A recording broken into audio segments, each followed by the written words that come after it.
குரல் FM நேயர்கள் அனைவருக்கும் வணக்கம். இன்று நாம் காண இருப்பது பிரபல எழுத்தாளர் ரியா அவர்கள் எழுதிய முள்ளோடுதான் முத்தங்களா நாவலின் 2ஆம் சீசனின் 10வது எபிசோட். இன்னும் ஒரு எபிசோட் தான் இருக்கு, அதுதான் கிளைமேக்ஸ் எபிசோட். அதுவும் இந்த வாரமே வந்துடும். அதே போல நம்ம புதுகதையான என்னுயிர் நின்னதன்றோ நாவலுக்கு ஆண் குரல்ல தான் வேணும்னு கேட்டிருந்தீங்க. அதனால் மீண்டும் முதல் எபிசோட் ஆண் குரலில் நாளை பதிவேற்றம் செய்யப்படும். மறக்காம பாருங்க. வாங்க கதைக்குள்ள போகலாம். மஹன்யாவை அணைத்துக் கொண்ட ஹர்ஷா அவள் தோளில் முகம் புதைத்து கண்களை மூடிக்கொள்ள எந்த எதிர்ப்பும் காட்டாமல் அமைதியாய் நின்றிருந்தாள் மஹன்யா.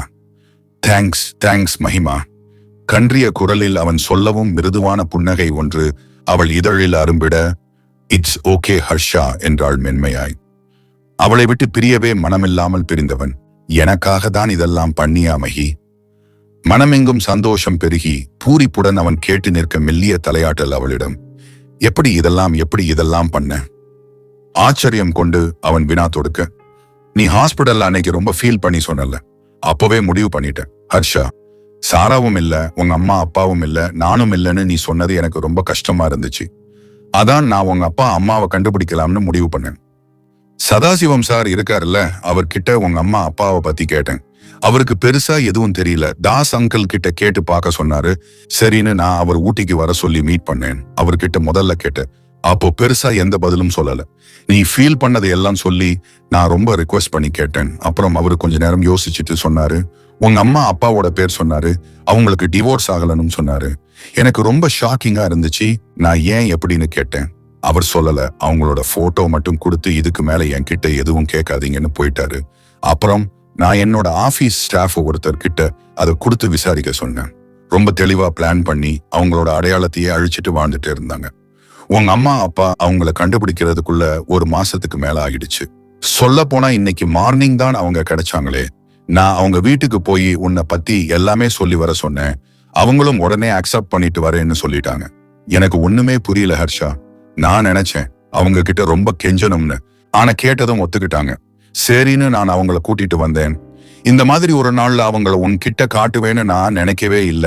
லேட்டா காட்டவும் மனசு வரல ஹர்ஷா. உனக்குள்ள இருக்கிற ஏக்கம், வருத்தம் எல்லாமே எனக்கு புரிஞ்சது.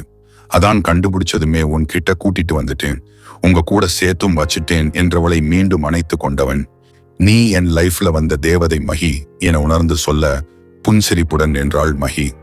சாராவிடமிருந்து அழைப்பு வரவும் பிரிந்தவன் போனை எடுத்து சொல்லு சாரா என்றிட, சீக்கிரம் வா ஹர்ஷா, மத்தவங்களுக்கு எல்லாம் நம்ம அம்மா அப்பாவை காட்டலாம் என்றாள் அவள். 10 மினிட்ஸ்ல வரேன் என்றவன் தனக்கு முன்னே நின்றிருந்த மஹன்யாவை ஏறிட போலாம் என்றாள் அவள். இல்லை என்பதாய் அவன் தலையை ஆட்ட, ஏன் என்பது போல் பார்த்தாள் மகா. நான் உன் கூட கொஞ்ச நேரம் இருக்கணும் மஹி, பிளீஸ். ஒரு 10 மினிட்ஸ் இருந்துக்கிறேனே. என்கவும் கண்கள் கலங்கி போனவள் கனத்த மனதுடன் தலையை ஆட்ட அவளை அங்கிருந்த பெஞ்சில் அமர வைத்தவன், அருகே அமர். நீ இவ்ளோ அழுவன்னு நான் நினைக்கவே இல்ல. ஹர்ஷா ரொம்ப கோவப்படுவன்னு சொல்லிதான் அவங்கள கூட்டிட்டு வந்தேன். அதுக்கு அப்படியே ஆப்போசிட்டா நீ பிஹேவ் பண்ண. சின்ன சிரிப்புடன் அவள் சொல்லவும் அமைதியாய் அவள் தோளில் ஹர்ஷா தலை சாய்க்க இதயம் எகிர அவனை பார்த்தாள் அவள். கைகள் எல்லாம் நடுங்க தொடங்கிவிட அவ்வளவு குளிரிலும் வியர்க்க தொடங்கியது மகாவிற்கு. பயப்படாத மஹிமா, உன்னை ஒன்னும் பண்ண மாட்டேன். அவளை நிமிர்ந்தும் பார்க்காமல் அவன் சொல்ல அதில் சங்கடமாய் சிரித்தவள், அப்படியெல்லாம் ஒண்ணுமில்ல ஹர்ஷா என சமாளிக்க, ஹும் என்றவன் எதுவும் பேசிடவில்லை. இந்த கணம் இவள் தோள் மீது சாய்ந்தபடி உயிர் போனாலும் அவனுக்கு மகிழ்ச்சியே. வாழ்க்கையில் எது எல்லாம் இல்லை என்று வருந்தினானோ அது எல்லாம் கிடைத்து விட்டது. அவன் மஹியை தவிர, இனிமே உனக்கு எல்லாமே நல்லதுதான் நடக்கும் ஹர்ஷா என அவள் கூறிய பொழுது நம்பாமல் சிரித்தான் அவன். ஆனால் அப்படித்தானே நடந்து உள்ளது. சிறிய வயதிலிருந்து ஹர்ஷா ஏங்கி தவித்த பெற்றோரை கண்முன் நிறுத்திவிட்டாள். பாதியிலே விட்டு போன சாராவும் வந்துவிட்டாள். மிச்சம் இருப்பது மஹி மட்டுமே. அது நடந்தால் எவ்வளவு நன்றாக இருக்கும் என நினைக்கும் போதே அவன் கண்களில் இருந்து கண்ணீர் வெளியேற அவள் அறியாமல் துடைத்து கொண்டவன் இதற்கு மேல் வேண்டாம் என்று எழுந்து கொண்டான். போலாம் மஹி, அங்க சாரா நமக்காக வெயிட் பண்ணிட்டு இருப்பா. புலம் என்றதும் சரி என்றவள் அவனுடன் எழுந்து கொள்ள, உனக்கு என்கிட்ட ஏதாவது சொல்லணுமா மஹி? இல்ல, ஏதாவது கேட்கணுமா? எதையோ எதிர்பார்த்து அவன் கேட்கவில்லை என்று தலையை ஆட்டிவிட்டாள் மஹன்யா. அதில் உள்ளுக்குள் நொறுங்கி போனவன் வலியுடன் கூடிய புன்னகையுடன் தலையை ஆட்டிவிட்டு போலாம் என கையை காட்ட அவனையே பார்த்து கொண்டு நடந்தாள் அவள். எதுவும் பேசவில்லை அவன். பேசும் நிலையில் இல்லை அவன். பேச வேண்டியவள் பேசாமல் இருக்கும் பொழுது இவனால் எப்படி பேசிட முடியும்? இதற்கு மேல் கடவுள் விட்ட வழி என மனதை தேற்றிக் கொண்டவன் அவள் இருப்பை ரசித்துக் கொண்டே நடந்தான். மகாவிற்கோ மனதிற்குள் 1000 கேள்விகள். எந்த கேள்விக்கும் அவளிடம் பதிலும் இல்லை, பதில் அளிக்க தைரியமும் இல்லை. இவனுடன் இப்படியே சென்று விட மாட்டோமா என அவள் மனம் ஏங்கி தவியாய் தவித்தது. ஹர்ஷாவா, உன் தங்கச்சி என்னென்னமோ சொல்றாடா. பிரியாணி சாப்பிட போய் லவ் வந்துருச்சாமே, உண்மையாவா? ஐயோ மா, அதை ஏன் கேக்குறீங்க? இவ ஓசி பிரியாணி சாப்பிட போனோம்னு அடம் பண்ணி என்னையும் நிரவையும் கூப்பிட்டா. ஆனா நாங்க அவளுக்கு போக்கு காட்டிட்டு எஸ்கேப் ஆகிட்டோம். ஆனாலும் ஆமணி தனியாவே போவேண்டான்னு வீரமா கிளம்பிட்டாங்க. அங்க போய் அமைதியா சாப்பிட்டு வராம நான் சாஹில் ரியானோட பொண்டாட்டின்னு அவன் கிட்டேயே வாய விட்டு இருக்கா. அப்புறம் அவன்தான்னு தெரிஞ்சு வந்துட்டான்.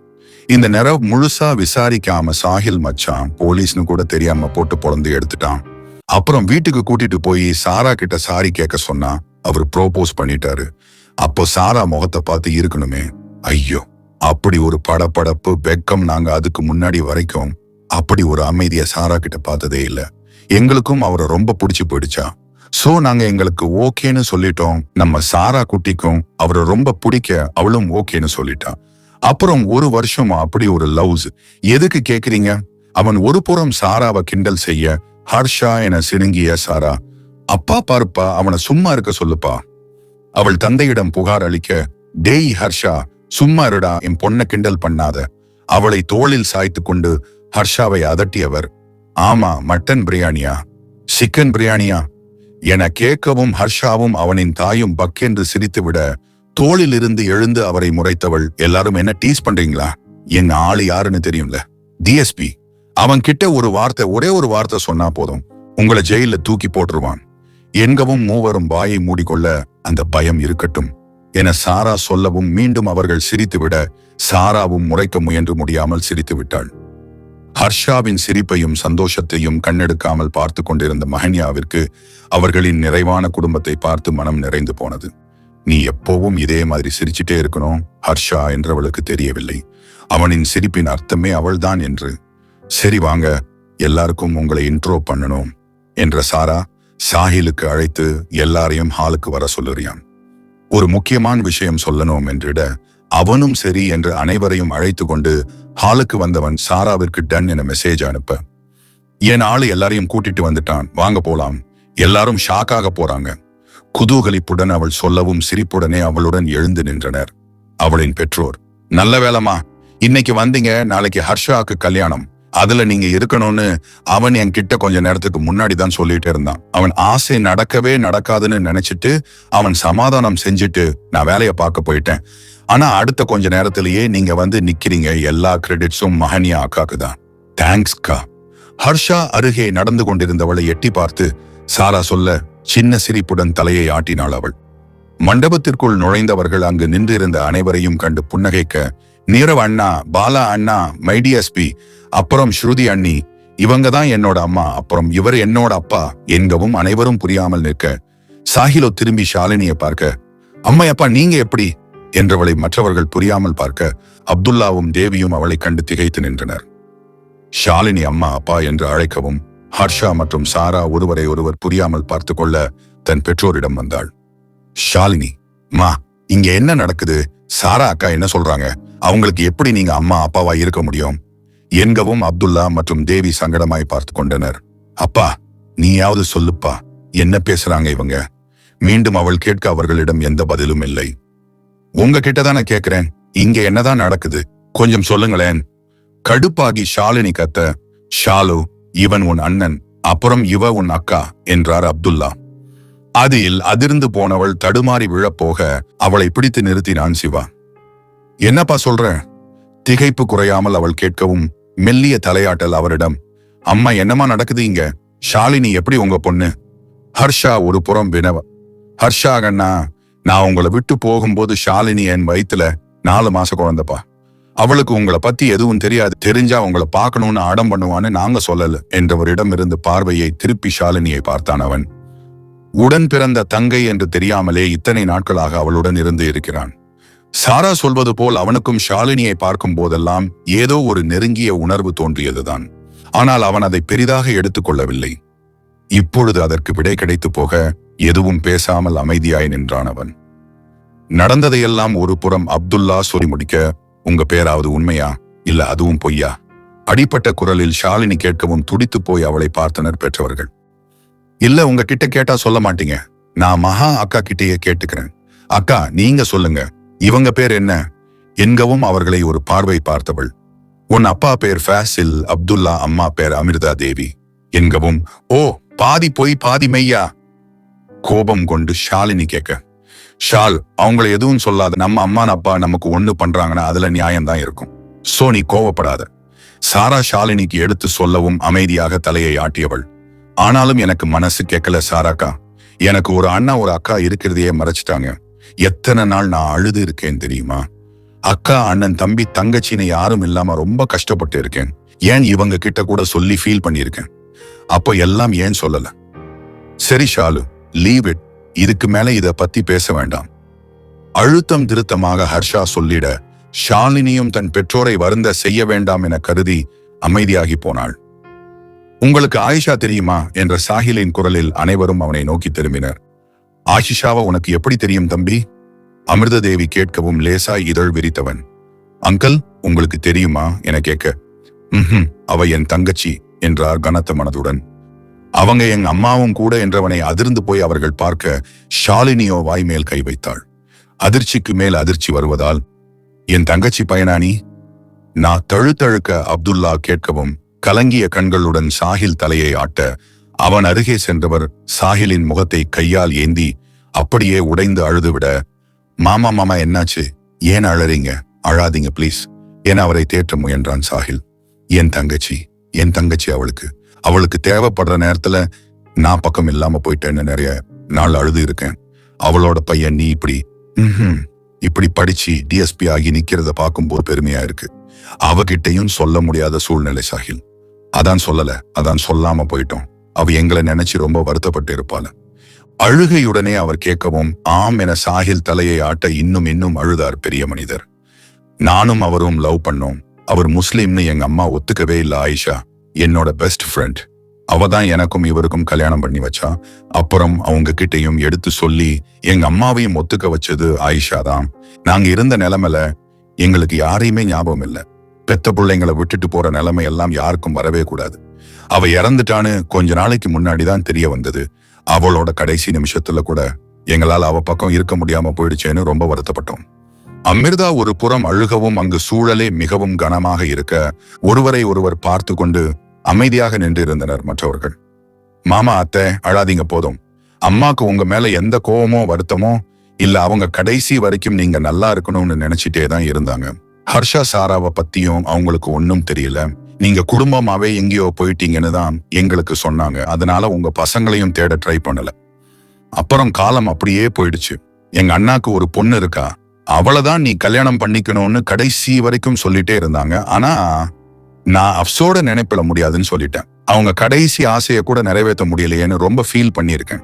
ஆனா இப்பதான் தெரியுது அவங்க ஆசையை தான் நான் நிறைவேற்ற போறேன்னு. விதியோட கணக்கே எனக்கு புரியல.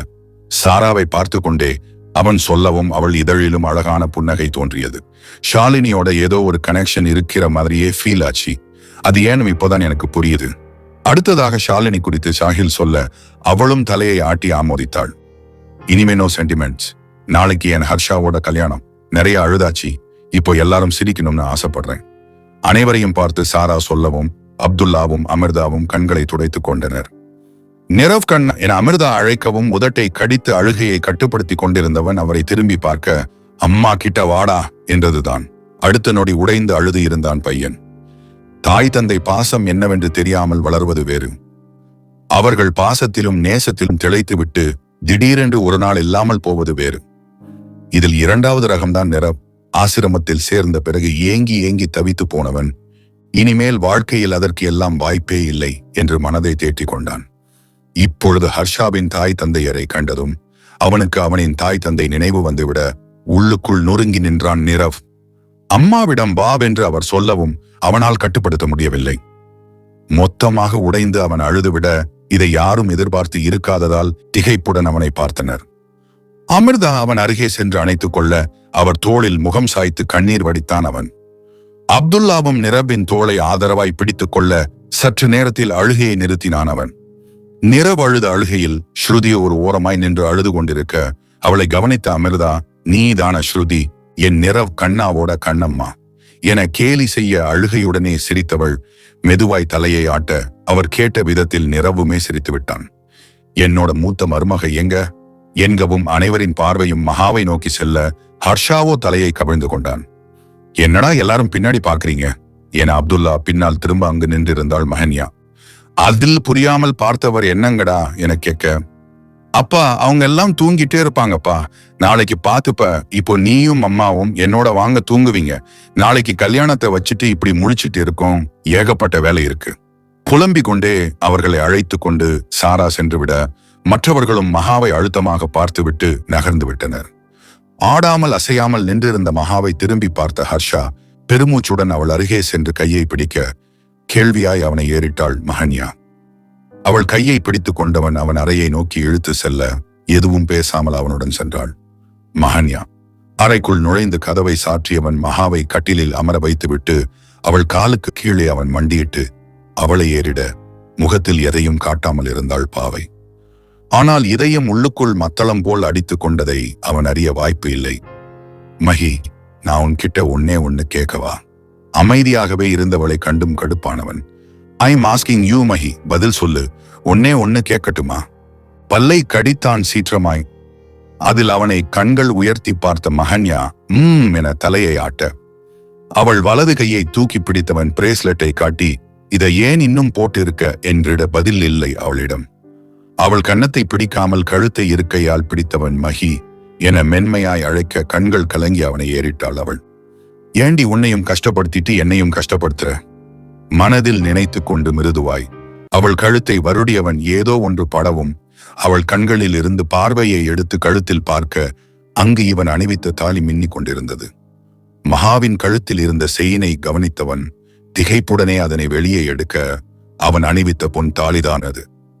அதை கண்டவன் கேள்வியாய் மகாவின் முகத்தை பார்க்க தவிப்புடன் அவனையே பார்த்து கொண்டிருந்தாள். கண்கள் கலங்கி, இதை ஏன் இன்னும் போட்டிருக்க? இறுகிய குரலில் அவன் கேட்கவும் உடைந்து அழுதாள் மஹன்யா. அவள் அழுதால் தாங்குவானா அவன்? என்ன செய்வது என்றே புரியாமல், எதுவும் பேசக்கூட தோன்றாமல் அவளிடமிருந்து எழுந்தவன் சற்று விலகி நின்று கொண்டான். அவள் அழும் வரையில் அழட்டும் என்று விட்டுவிட்டான். எதுவும் பேசவோ கேட்கவோ அவனிடம் ஒன்றுமில்லை. பேசினால் மட்டும் என்ன கேட்கவா போகிறாள்?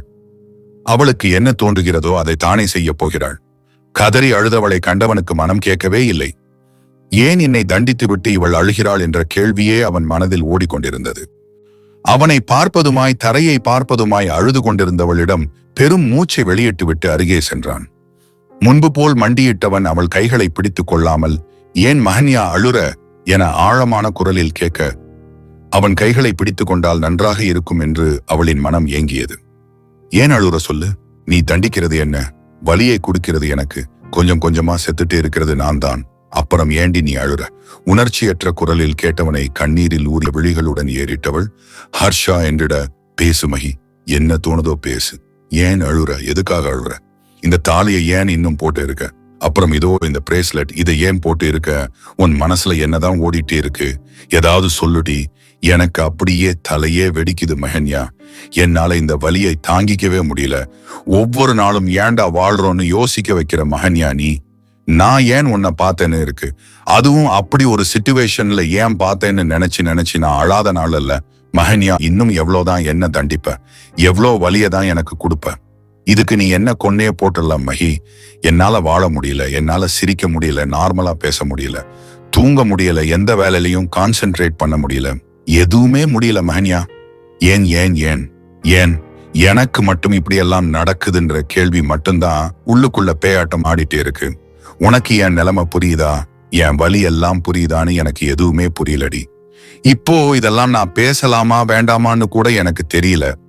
என் லைஃப்ல எந்த சந்தோஷமும் இல்ல மஹி. சாரா, அம்மா, அப்பா அவங்க எல்லாரும் இல்லாத டைம்ல நீ வந்த. என்னென்னமோ ஆச்சு. அப்புறம் நீ போயிட்ட. 5 வருஷம் நரகமா இருந்துச்சு. 5 வருஷம் எனக்கு அதை கொடுத்த அப்புறம் என் வாழ்க்கையில வந்த. என்ன பார்த்ததும் நான் திரும்பவும் பிரச்சனை பண்ணிடுவனோன்னு பயந்து போய் பார்த்த பாரு, செத்துட்டேன் மகி. ஏண்டா இப்படி ஒரு வாழ்க்கைன்னு அவ்வளோ விரக்தியா இருந்துச்சு. என்னால உன் வாழ்க்கையில எந்த பிரச்சனையும் வரக்கூடாதுன்னு 5 வருஷத்துக்கு முன்னாடி முடிவு பண்ணிட்டு போனேன்டி. அதே மைண்ட் செட்ல தான் இப்போவும் இருக்கேன். நான் உனக்கு வேண்டாம்னா வேண்டாம் தான். ஆனா நீ எனக்காக அழுற மகி, எனக்காக ஏதேதோ பண்ற. நான் சந்தோஷமா இருக்கணும்னு நினைக்கிறேன். இதெல்லாம் பண்ற உனக்கு இந்த விஷயம் ஏண்டி புரியல? எங்கவும் கண்ணீருடன் அவனை மகா ஏறிட, என் சந்தோஷமே நீதான் மகி என்றான் அவள் கையை பிடித்து. அவ்வளவுதான். உடைந்து அழுது இருந்தாள் மகன்யா. அவள் அழுகவும் ஹர்ஷாவிற்கும் கண்கள் கலங்கி அழுகை முட்டி கொண்டு வர அவன் ஒரு பக்கம் அழத் தொடங்கிவிட்டான். அவன் அழுவதை கண்ட மகன்யாவிற்கு மனம் இன்னும் வலிக்க தொடங்க, அழாத ஹர்ஷா ப்ளீஸ் என்றாள் அழுகையோடே. அதில் கண்கள் உயர்த்தி அவளை பார்த்தவன், ஏன் அழக்கூடாதுன்னு சொல்ற? நான் அழுதா உனக்கு என்ன? நான் அழக்கூட கூடாதா சொல்லு. இப்ப கூட நீ எதுவுமே சொல்ல மாட்டேங்கிறல. ஏன் இந்த தாலியை இன்னும் போட்டு இருக்குன்னு சொல்லு. நான் அழுறத நிறுத்துறேன். என்ன ஈஸியா தூக்கி போட்ட உனக்கு இந்த தாலி எல்லாம் பெரிய விஷயமே இல்லையே. அப்புறம் இந்த பிரேஸ்லெட் இதை கொடுக்கும் போது அவ்வளோ வெறுப்பா பாத்தியேடி. அப்போவே கழட்டி தூக்கி எரிஞ்சிடுவோன்னு தான் நான் நினைச்சேன். ஆனா இல்ல, 5 வருஷம் ஆகிடுச்சு, இன்னுமே போட்டு இருக்க. ஏன் இதை இன்னும் வச்சு இருக்க சொல்லு. எனக்கு பதில் வேணும்னு சொல்லு. நான் உன் வாழ்க்கையில எந்த இடத்துல இருக்கேன்? நான் யாரு உனக்கு? நான் இருக்கணுமா வேண்டாமா? ஏதாவது சொல்லு. நான் என்ன பண்ணணும்னு சொல்லு. எல்லாத்துக்கும் காரணம் சொல்லு மகன்யா. இதுக்கு மேல என்னால முடியாது. எனக்கு எல்லாத்துக்குமே பதில் வேணும். இந்த தாலி, இந்த பிரேஸ்லெட், எங்க அப்பா அம்மாவை நீ கூட்டிட்டு வந்ததுன்னு எல்லாத்துக்கும் பதில் வேணும் சொல்லு. சொல்லு. என்னால சொல்ல முடியாது. மனம் போட்டு அழுத்தியதில் கணம் தாங்காமல் வெடித்து விட்டாள் அவள். நான் ஏன் சொல்லணும்? சொல்ல மாட்டேன். எதையும் சொல்ல மாட்டேன். நீ போய் அந்த பல்லவியையே கல்யாணம் பண்ணிக்கோ. எனக்கு ஒரு பிரச்சனையும் இல்லை என்றவளை அடிபட்ட பார்வை பார்த்தான் ஹர்ஷா. சற்று நேரம் இருவருக்குள்ளும் எந்த பேச்சுவார்த்தையும் இல்லை. கனத்த மனதுடன் அவன் அவளை பார்க்க முகத்தில் எதையும் காட்டாமல் அமைதியாய் வெறித்தாள் மகன்யா. தாலி கயிறை சுலபமாக அவள் கழற்றி எறிந்தது அவன் நினைவிற்கு வந்து சென்றது. அதனால் தான் உடனே பொன் தாலியை வரவைத்து அதை அணிவித்தான். 5 வருடங்கள் ஆகியும் இதை ஏன் இன்னும் கழற்றாமல் இருக்கிறாள் என்ற கேள்வி அவன் மண்டையை போட்டு குடைந்தது. அவள் கழுத்தில் மின்னிய பொன்தாலியை கையில் ஏந்தியவனின் கண்கள் கண்ணீரை சுரந்தது. இன்னும் எவ்வளவுதான் தாங்குவது? சுலபமாக சொல்கிறாள் பல்லவியை கல்யாணம் செய்து கொள் என்று. அது முடிந்தால் ஏன் இவளிடம் வந்து அழுது கொண்டிருக்க போகிறான்? மகன்யா தன் வாழ்வில் இல்லை என்று முடிவான பிறகு அவன் வாழ்ந்த 5 வருடங்களும் அவளுக்கானதுதான். அவள் வருவாள் என்றெல்லாம் அவன் யோசித்ததே இல்லை. தினமும் எழுவான், லேப்டாப்பை திறப்பான். அதில் மகாவின் புகைப்படம் இருக்கும். அதற்கு குட் மார்னிங் என்று கூறிவிட்டு சில நொடி வெறிப்பான். அதன்பின் அன்றாட வேலையை பார்க்க தொடங்குவான். என்ன வேலை செய்து கொண்டிருந்தாலும் மனமும் மூளையும் மகாவை எண்ணிதான் இயங்கும். மீண்டும் இரவு லேப்டாப்பில் அவளைத்தான் பார்ப்பான். அவளை எண்ணிக்கொண்டே கடைசி வரை வாழ்ந்து விடலாம் என்பதுதான் அவன் எண்ணமாக இருந்தது. ஆனால் விதி மீண்டும் அவன் வாழ்வில் அவளை இணைத்து சதி செய்ய தொடங்க தினம் தினம் நொறுங்கி போவான். அவளின் அந்நிய பார்வையில் பேசாமல் இறந்து விடுவோமா என்று கூட பல முறை யோசித்திருக்கிறான். எந்த ஒரு பிடிப்பும் இல்லாமல் வெறுமையாக வாழ்ந்த வாழ்க்கை அவனுக்கு எந்த விதத்திலும் இனிமை அளிக்கவில்லை. கசப்பான நினைவுகளோடும் கனத்த மனதோடும் தான் நாட்களை தள்ளி கொண்டிருந்தான். அவளுடன் வாழ ஒரு வாய்ப்பு கிடைக்கும் பொழுது வேண்டாம் என்றா சொல்வான் அவன். அனைத்தும் மறந்து விட்டாள், மன்னித்தும் விட்டாள். அவனுக்காக அழுகிறாள். இன்னொரு பெண்ணுடன் இணைய போவதை எண்ணி உடைந்து நிற்கிறாள். இதையெல்லாம் காணும் பொழுது அவனுக்குள் குழப்பங்கள் மட்டுமே நிலைத்து நின்றன. என்னுடன் இருந்து விடு என்று வாய்விட்டு கேட்க முடியவில்லை அவனால். ஆனால் மனம் முழுவதும் அது மட்டுமே சுழன்று கொண்டிருந்தது. அவளின் தாலியை பார்த்து கண்ணீர் வடித்துக் கொண்டிருந்தவன் கண்கள் உயர்த்தி மௌனமாக அழுது கொண்டிருந்தவளை ஏறிட்டான். ஏன் இந்த அழுகை என்றுதான் அவனுக்கு விளங்கவில்லை. சலிப்பு தட்டி போனது வாழ்க்கையில். இப்படி மீண்டும் வந்து தீராத வலியை கொடுத்து தன்னை வதைப்பதற்கு வராமலே இருந்து இருக்கலாமே என்று அவனின் மனம் விதியையும் அவளையும் குற்றம் சாற்றியது. காதல் மட்டுமே நீ செய்த மாபெரும் தவறு என்று மனம் அவனை குத்தி கிழித்தது. உண்மைதானே? இவனுக்கு மட்டும் மகாவின் மீது காதல் வராமல் இருந்தால் அவள் மேல் தவறு இல்லை என்று தெரிய வரும் பொழுது மன்னிப்புடன் அந்த பேச்சு முடிந்து இருக்கும். காதல் வந்ததால் தானே இவ்வளவு கண்ணீரும் வலியும் வேதனையும். இறைவனின் கணக்குதான் என்ன என எண்ணி தளர்ந்து போனது அவனின் மனம். மறுபுறம் மகாவின் அழுகை மட்டும் நிற்கவே இல்லை. அப்படி என்னடி உனக்கு கோபம், பிடிவாதம், ஈகோ? நீ சொன்ன ஒரு வார்த்தைக்காக தான் மகன்யா என்னோட இருக்கியான்னு எதுவுமே கேட்காம அமைதியா இருக்கேன். அது எவ்வளோ பெரிய வலின்னு உனக்கு தெரியுமா?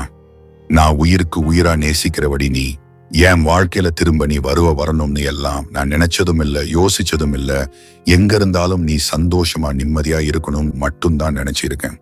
திரும்ப உன்னை பார்த்ததும் எனக்கு எப்படி இருந்துச்சு தெரியுமா? அதை என்னால வார்த்தையால சொல்லிட முடியாது மகி. ஆனா உன்னோட வார்த்தை என்ன கட்டி போடும் போது அது எவ்வளோ வலின்னு உனக்கு தெரியுமாடி?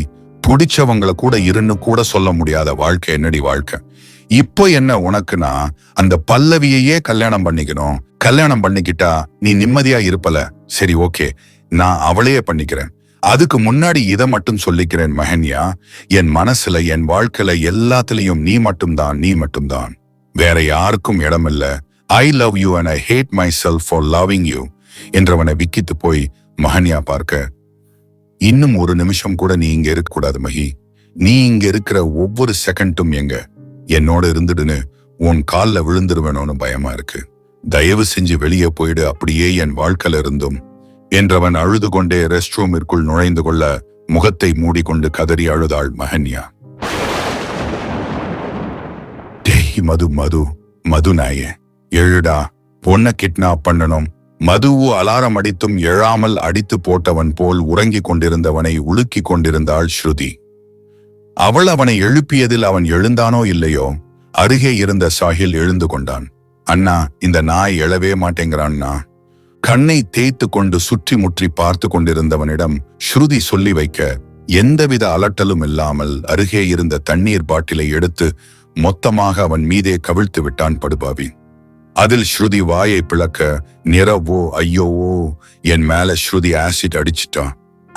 ஆசிட் என கத்தி கொண்டே எழுந்தவனை சரமாரியாக ஸ்ருதி முறைக்க, சாஹிலோ, இன்னா மச்சான், காலையிலேயே சம்பவம், என்ஜாய் என நக்கல் செய்துவிட்டு ரெஸ்ட் ரூமிற்குள் நுழைந்து கொள்ள, தன்னையே வெறியாக முறைத்து கொண்டிருந்த ஸ்ருதியை கண்டு அசட்டு சிரிப்பை உதிர்த்தான் ஆடவன். கொஞ்சமாவது லாஜிக்கோட கத்திரியாடா நீ? நான் ஏண்டா உன் மூஞ்சில ஆசிட் அடிக்கணும்? இல்லடி, அது ஒரு வேகத்துல கத்திட்டேன். உள்ளார்ந்த அர்த்தங்கள் எல்லாம் ஏதும் இல்லை தாயே, என்னை மன்னித்து விடு. முகத்தை பாவமாக வைத்துக் கொண்டவனின் பாவனையில் சிரிக்க கூடாது என்று நினைத்தவளும் சிரித்து விட்டாள். சரி, சீக்கிரம்டா, அந்த பல்லாவரத்தை கிட்னாப் பண்ணணும். போங்க, வெளியே ஆளுங்க எல்லாம் நடக்க ஆரம்பிச்சிட்டாங்க. என்னது நடக்க ஆரம்பிச்சிட்டாங்களா? ஏண்டி முன்னாடியே வந்து எழுப்ப கூடாதா? சாவகாசமாக கேட்டு வைத்தவனை என்ன செய்வது? நேற்று ஸ்ருதி எழுப்பி விட வேண்டுமா என்று கேட்டதற்கு அலாரம் வச்சிருக்கோம். உன் ஹெல்ப் எல்லாம் அவசியம் இல்ல என்று தேவையில்லாமல் பேசி வைத்தவன் அலாரம் காது கிழிய அடித்தும் எழவில்லை. அவளும் அவர்கள் எழுந்து விடுவார்கள் என்று பொறுத்து எழாமல் போகவும் தான் உள்ளே வந்தாள். அவள் முகம் மாறுவதை கண்டு பம்பியவன், சரி, நீங்க போய் மத்த பிளான பாருங்க. நானும் சாஹில் மச்சானும் போய் எங்களுக்கு கொடுத்த வேலைய பண்றோம் என்கவும் சரி என்று தலையை ஆட்டியவள் வெளியே சென்று விட, சாஹிலும் கழிவறையில் இருந்து வெளியே வந்தான். என்ன மச்சான், போலாமா? கையை நம்பியார் போல் தேய்த்து கொண்டு நிரவ் கேட்கவும், ஹான் என்றவன், ஆமா, எப்படி கடத்துறதுன்னு கேட்க, எப்படி கடத்துறதுனா, அவ ரெடியாகிட்டு இருப்பா. மயக்க மருந்து ஸ்பிரே இருக்கு. இது அவ மூஞ்சில அடிச்சா மயங்கிடுவா. அப்புறம் அப்படியே தூக்கிட்டு போய் ஹர்ஷா ரூம்ல போட்டுட்டா வேலை முடிஞ்சது. வா, டைம் ஆகிடுச்சு என சாஹிலை இழுத்து கொண்டு நிரவ் செல்ல, ஒருவித பீதியுடனே அவனுடன் சென்றான். சாஹில், அவனுக்கு அவன் கவலை. எங்கு உண்மையெல்லாம் தெரிந்தால் சாரா கோபம் கொள்வாளோ என்று. கங்கா அக்கா, ஹர்ஷா ரூம்ல அவன் இருக்கானா? மணப்பெண்ணின் அறைக்கு எதிரேதான் மணமகனின் அறை இருக்கிறது. மணமகளின் அறை வாசலில் நின்று கொண்டு எதிர்வாசலில் நின்றிருந்த கங்காவிடம் நிரவ் கேட்க, ஆம் என தலையை ஆட்டினாள் பாவமாய். நாளைக்கு சென்னைக்கு பஸ் வருதான், அப்ப கூட்டிட்டு போய் அவனை விட்டுடுறியா என்கவும் கங்கா புரியாமல் சரி என தலையை ஆட்ட, இந்தா அவன் எங்கேயாவது கூட்டிட்டு போக்கா. எங்க அந்த ஸ்ருதி? அவளையும் சேர்த்து 2 பேரும் சேர்ந்து அவன் எங்கேயாவது கூட்டிட்டு போங்க. இன்னும் 2 நிமிஷத்துல பொண்ணை கடத்திட்டு நாங்க வந்துருவோம். கடுப்பாக பேசிவிட்டு நிரவ் உள்ளே செல்ல, கங்காவும் தலையை மாங்கென்று ஆட்ட சாமியை வேண்டியபடி அவன் பின்னே சென்றான். சாஹில் அறைக்குள் பல்லவியின் அக்கா, தங்கை, சித்தி, அத்தை, பெரியம்மா, பியூட்டிஷியன் பெண்கள் என ஏகப்பட்ட பேர் இருக்க, அதை கண்டு அப்படியே வந்த வழி திரும்பி விட்டனர். நம் நிரவ் மற்றும் சாஹில், என்ன மச்சான், உள்ள ஒரு பந்தியே இருக்கு? நெஞ்சில் கை வைத்து அதிர்ச்சியாய் சாஹில் கேட்க, அதாண்டா எனக்கும் புரியல, என்ன பண்ணலாம்? சோறு போடுறாங்கன்னு சொல்லி அனுப்பிடலாமா? எது விடிய காலையில 4 மணிக்கா? என் தங்கச்சிய கல்யாணம் பண்ணிக்க போறவன்னு கூட பார்க்க மாட்டேன், அடிச்சு சாவடிச்சிருவேன் அப்படின்றவனை பாவமாக சாகில் பார்த்து வைக்க அசோக்கும் பாலாவும் என்னவென வந்து கேட்டனர். மச்சான், உள்ள ஒரு கூட்டமே இருக்குடா, அவங்களெல்லாம் எப்படி விரட்டி அடிக்கிறதுன்னு தெரியல. பதற்றம் கொண்டான் நிரவ். அட இவ்வளோதானா, இது சப்ப மேட்ரு, நாங்க பாத்துக்கிறோம். அசோக் மாமா கம் வித் மீ என்ற பாலா உள்ளே நுழைய அடுத்த 2 நிமிடத்தில் அனைவரும் வெளியே சென்றனர். அவர்கள் செல்வதைக் கண்டு சாஹில் மற்றும் நிரவின் முகம் பிரகாசமடைய எதிரே கங்காவோ கையை பிசைந்து கொண்டு நின்றிருந்தாள். அக்கா ஏன் இப்படி நிக்குது என்ற நிரவ், ஏய் யக்கோஃப் என்ன என கேட்க, ஹர்ஷா உள்ள தூங்கிட்டே இருக்காரு, நான் எப்படி அவரை வெளியே அனுப்ப முடியும்? தூங்கிட்டே இருக்கானா? பேசாம நாம ஹர்ஷா மச்சான கிட்னாப் பண்ணிடலாமா? திடீரென்று உதிர்த்த யோசனையில் சாஹில் கத்திட, என்னது மாமாவை கடத்த போறீங்களா என்று கத்தியிருந்தாள் சுவாதி. அதை கேட்டு நிரவ் சாஹில் கங்கா அதிர்ந்து போக, நான் இது எங்க அப்பா கிட்டேயே சொல்றேன் என ஓட போனவளின் முகத்தில் ஒரு வேகத்தில் சாஹில் மயக்க மருந்து ஸ்ப்ரேவை அடித்துவிட அதில் இன்னும் அதிர்ந்து போய் நின்றனர் கங்கா மற்றும் நிரவ். டேய் ஏண்டா? அதிர்ச்சி குறையாமல் நிரவ் கத்த ஒரு வேகத்துல என இழுத்தவன், தூக்கு தூக்கு, எங்கேயாவது சந்து பொந்துல போட்டு விடுவோம் என்று திசை திருப்ப தலையில் அடித்து கொண்டு நிரவ், வந்து தொலை என்றிட சாஹில் அவள் கால்களை பிடித்து கொள்ள நிரவ் அவள் கைகளை பிடித்து கொண்டான். இப்படியாக தூக்கி சென்று சுவாதியை அருகிலே இருந்த ஸ்டோர் ரூமில் போட்டு வைத்தனர். அவளை போட்டதும் கையை தட்டி கொண்டு அவர்கள் வெளியே வர பாலா மற்றும் அசோக் மணமகள் அறையின் வாசலில் நின்று இருவரையும் தேடிக் கொண்டிருந்தனர். யோஃப் மாமா, நாங்க இங்க இருக்கோம். அசோக்கின் தோளில் தட்டி நிரவ் சொல்லிட, எங்கடா போனீங்க? சீக்கிரமா போய் அந்த பல்லாவரத்தை தூக்குங்கடா. கடுப்பில் பாலா கத்த, என்னது தூக்கணுமா? மணப்பொண்ண கடத்தணும்னு தானே நேத்து சொன்னீங்க. புரியாமல் சாஹில் கத்த, என்னது பல்லவிய கடத்த போறீங்களா என கத்தி இருந்தாள் பல்லவியின் 2 விட்ட அக்கா. அதில் ஆண்கள் அதிர்ந்து போய் திரும்ப கங்காவோ, ஐயோ என்னடா பண்ணிட்டு இருக்கீங்க என எண்ணி பயந்து போனாள். என் தங்கச்சிய கடத்த போறீங்களா? என் தம்பி யாருன்னு தெரியுமா? ஏசிபி. அவன் கிட்ட சொன்னா என்ன ஆகும்னு தெரியுமா? இவன் யாரு தெரியுமா? டிஎஸ்பி என்ற நிரவ் அவன் கையில் இருந்த ஸ்ப்ரேவை வாங்கி அந்த பெண்ணின் முகத்தில் அடித்துவிட அனைவரும் அதிர்ந்து போய் சுற்றி முற்றி பார்க்க அந்த பெண்ணோ மயங்கி கீழே சரிந்தாள். ஐயோ ஐயோ புடிங்கடா! கங்கா அங்கு இருந்து கத்தவும் அவளை பார்த்தவர்கள் பிடிக்க போக அதற்குள் விழுந்து இருந்தாள் அவள். யோஃப் மச்சான், ஏன்யா இப்படி பண்ற? எதுக்கியா அவங்க முகத்துல ஸ்ப்ரே பண்ண? நிரவிடம் சண்டைக்கு சென்றான் சாஹில். அதுக்கு இது சரியா போச்சு, நீ மூடிட்டு இரு என்ற நிரவ். மச்சான் டேய், இந்த அக்காவை தூக்கிட்டு போய் அங்க ஒரு ஸ்டோர் ரூம் இருக்கு, அதுல போட்டுட்டு வாங்க என அனுப்ப அசோக் மற்றும் பாலா அவளை தூக்கி கொண்டு சென்றனர். மச்சான், உள்ள ஒரு பொண்ணு உட்கார்ந்துட்டே தூங்கிட்டே இருக்கியா? பாலா ஸ்டோர் ரூம்ல இருந்து கத்தவும் தலையில் அடித்து கொண்ட சாஹில் மற்றும் நிரவ் போட்டுட்டு வாடா என கோரஸாக கத்த அவனும் சரி என்று அவளை அங்கே விட்டு வந்தனர். மச்சான், அந்த பொண்ணு தூக்கத்திலிருந்து எழுந்து பார்த்து பிரச்சனை பண்ணிட்டா, என்னடா பண்றது? இவ்ளோ பெரிய மண்டபத்துல வந்து அவளுக்கு தூங்க இடமா இல்ல, போயும் அங்க போய் தூங்கிட்டே இருக்கா, அதுவும் உட்கார்ந்துட்டு. சுவாதியை திட்டிக் கொண்டிருந்தவனை கேவலமாக பார்த்த சாஹில், அந்த புள்ளையும் மயக்கத்துலதான் இருக்கு, நீ மூடிட்டு இரு என்றிட அடுத்த அதிர்ச்சியில் ஒருவரை ஒருவர் பார்த்து கொண்டனர். பாலாவும் அசோக்கும், ஆமா உள்ள என்ன சொன்ன? ஏன் எல்லாரும் உடனே போயிட்டாங்க? அதுவா நிரவ் மச்சான், ஹர்ஷா பொண்ணுகிட்ட தனியா பேசணும்னு சொன்னான்னு ஒரு வார்த்தை தான் சொன்னேன். வெரி டீசென்ட் ஃபேமிலி, உடனே வெளியே போயிட்டாங்க என்கவும் ஓ என்றவர்கள் பாலாவை பாராட்ட, டேய் நிரவ் நாயே, உள்ள அந்த பல்லவிய கடத்தாமாங்க, என்னடா கதை பேசிட்டே இருக்கீங்க, போங்கடா டைம் ஆச்சு என ஸ்ருதி கங்காவிடம் வந்து நின்று கத்த, என்னது என் பொண்ணை கடத்த போறீங்களா என்றிருந்தார் பல்லவியின் தாயார். அதில் அனைவரும் தலையில் அடித்துக் கொள்ள நிரவ் கையில் இருந்த ஸ்ப்ரேவை வாங்கி அவரின் முகத்தில் அடித்திருந்தான் பாலா. டேய் ஏண்டா? நிரவ் கத்துவதற்குள் அனைத்தும் முடிந்துவிட அடுத்து என்ன, 4வராக சேர்ந்து அந்த அம்மாவை ஸ்டோர் ரூமில் போட்டுவிட்டு வந்தனர். அக்கா, இவங்க என்னக்கா பொண்ணை கடத்தாம பொண்ணோட அம்மாவை கடத்துறாங்க? புதிதாக பார்ப்பதால் ஸ்ருதிக்கு ஒன்றும் விளங்கவில்லை. பாவம், 2 நிமிஷத்துல கடத்திட்டு வரேன்னு கதை விட்டாண்டி உன் ஆளு, ஆனா இதோட 3வது ஆளை கடத்துறானுங்க, பொண்ணை மட்டும் கடத்தவே இல்லை என்று கங்கா சொல்லவும் எதே என ஸ்ருதி பேவன நிற்க, ஹர்ஷாவை என்ன பண்றது என ஸ்ருதியிடம் கேட்டாள் கங்கா. ஏன் அவருக்கு என்ன? அவர் உள்ள தூங்கிட்டு இருக்காருடி, அப்புறம் நாம எப்படி அவரை வெளியே போக சொல்றது? எப்படி சொல்றதுனா, எழுப்பிதான் சொல்லணும், வா வா. கங்காவின் கையை பிடித்து கொண்டு உள்ளே சென்றாள். அறிவு குழந்தை ஸ்ருதி. யோவ், விட்டா பொண்ணு வீட்டுக்காரங்க எல்லாரையும் கடத்த வேண்டியதா இருக்கும் போல இருக்கே, இப்ப என்ன பண்றது? சாஹில் தலையை பீத்து கொள்ளாத குறையாக மற்றவர்களிடம் கேட்க, என்னப்பா சொல்றீங்க? பொண்ணு வீட்டுக்காரங்க எல்லாரையும் கடத்தி வச்சிருக்கீங்களா? ஒரு ஆயா பக்கத்து மண்டபத்திற்கே கேட்பது போல் கத்திட, அதில் அதிர்ந்து போய் அவரை அனைவரும் பார்க்க, பாட்டி நீங்க பொண்ணு வீடா மாப்பிள்ளை வீடா என்றான் பாலா. நானா? நான் பொண்ணு வீடு, என்னையும் கடத்த போறீங்களா என அந்த ஆயா கத்த, ஆமா என்ற அசோக் பாலா கையில் இருந்த ஸ்பிரேவை வாங்கி ஆயாவின் முகத்தில் அடிக்க, மற்ற மூவரும் மாமா மாமா என கத்தி முடிப்பதற்குள் முடிந்து போனது.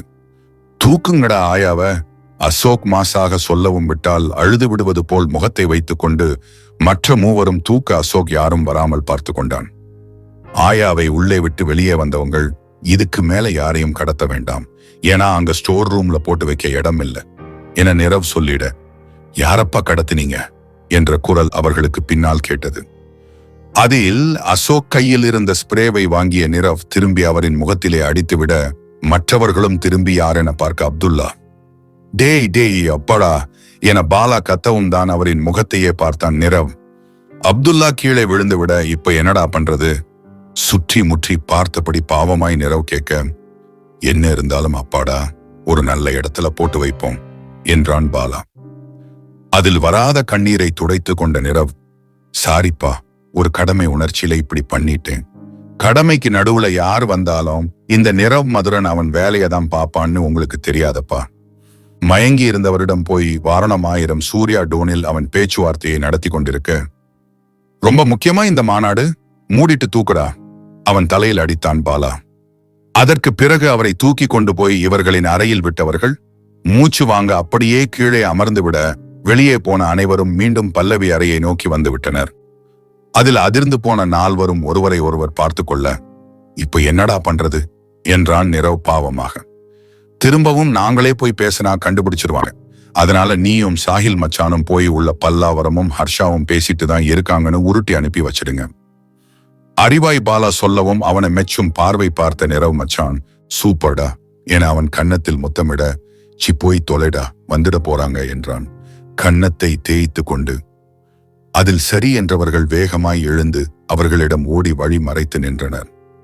தங்களுக்கு முன்னாடி மூச்சு வாங்க நின்றவர்களை கண்டு சிநேகமாய் அனைவரும் புன்னகைக்க, ஆண்டி, அக்கா, பாட்டி, உள்ள உங்க பொண்ணும் எங்க பையனும் பேசிட்டு தான் இருக்காங்க, நீங்க இன்னைக்கு இப்படி போயிட்டு நாளைக்கு அப்படி வந்துருங்க, அதுக்குள்ள கல்யாணம் நின்னுடும். ஒரு வேகத்தில் சாஹில் உளறி கொட்ட, அதில் அவன் காலை ஓங்கி மிதித்த நிரவ் தங்களையே சந்தேகமாக பார்த்து கொண்டிருந்தவர்களை கண்டு அசட்டு சிரிப்பை உதிர்க்க, அவங்க பேசிட்டு தான் இருக்காங்க, நீங்க போங்க என்றான் சாஹில் சமாளிப்பாய். ஏன்பா, கல்யாணத்துக்கு இன்னும் 1 மணி நேரம் தான் இருக்கு, இப்ப என்னப்பா பேச்சு வேண்டி கிடக்கு, நிறைய வேலை இருக்குப்பா. பல்லவியின் பெரியம்மா உறவில் ஒருவர் சொல்லவும், நிரவ் மற்றும் சாஹில் ஒருவரை ஒருவர் பார்த்து கொண்டு, சின்ன சிறுசுங்க அப்படி இப்படிதானே இருப்பாங்க என பொய்யான கூச்சத்துடன் சொல்ல, ஆமா அக்கா, நமக்கு தான் இந்த மாதிரி எல்லாம் அமையல, அவங்களாவது என்ஜாய் பண்ணட்டும், நீங்க வாங்க என்றார் பல்லவியின் சித்தி. இந்த குடும்பத்திலேயே உங்களுக்கு மட்டும்தான் அறிவு இருக்கு, நாளைக்கு தெருமுக்குல உங்களுக்கு பேனர் வச்சு மரியாதை செலுத்துறோம் ஆண்டி. பவ்யமாக சாஹில் சொல்லவும் ஒன்றும் புரியாமல் சரி என்றவர் கிளம்பலாம் என்றிட, அவர்களும் வந்த வழியே திரும்பச் செல்லவும் தான் இருவருக்கும் மூச்சே வந்தது. அப்பா எப்படியோ சமாளிச்சிட்டோம்டா, வாடா வாடா போய் அந்த பல்லாவரத்தை கடத்துவோம் என்ற நிரவ் எங்கேயும் நிற்காமல் சாஹிலின் கையை பிடித்து கொண்டு புயல் போல் மணமகளின் அறைக்குள் நுழைய, இவர்களை கண்டதும் எழுந்து நின்றாள் பல்லவி. ஹர்ஷா வரலையா? வெளியே எட்டி பார்த்தவளின் முகத்திற்கு நேராய் சாஹில் ஸ்ப்ரே செய்ய, அதிலிருந்து வெறும் காற்றுதான் வந்தது. டப்பா காலியே, என்னது இது? தன் முகத்திற்கு முன்னே எதையோ ஸ்ப்ரே செய்து கொண்டிருந்தவனை புரியாமல் பார்த்து பல்லவி வினவ, ஹேர் ஸ்ப்ரே என்ற சாஹில். மச்சான் வாட் டு டூடா என புலம்ப. Pallavaram give us a time, நாங்க அப்படி போயிட்டு இப்படி வந்துடுறோம், வெயிட் பண்ணு. நிரவ் சொல்லவும் எதுவும் புரியாவிடினும் பல்லவி தலையை ஆட்டி வைக்க, அவளை கடத்த அவளே தலையை ஆற்றா என முணுமுணுத்தவன், வா மச்சான் என்று சாஹிலை இழுத்து கொண்டு வெளியே ஓட, பாலாவும் அசோக்கும் அவர்களுக்கு கொடுத்த வேலையை சிறப்பாக பார்த்து கொண்டிருந்தனர். மாமா, இன்னும் கொஞ்ச நேரம் இப்படியே பார்த்துட்டு இருக்கியா? நான் போய் டீ குடிச்சிட்டு வரேன் என்று பாலா நழுவ பார்க்க அசோக்கோ மூடிட்டு நில்றா என்று விட்டான்.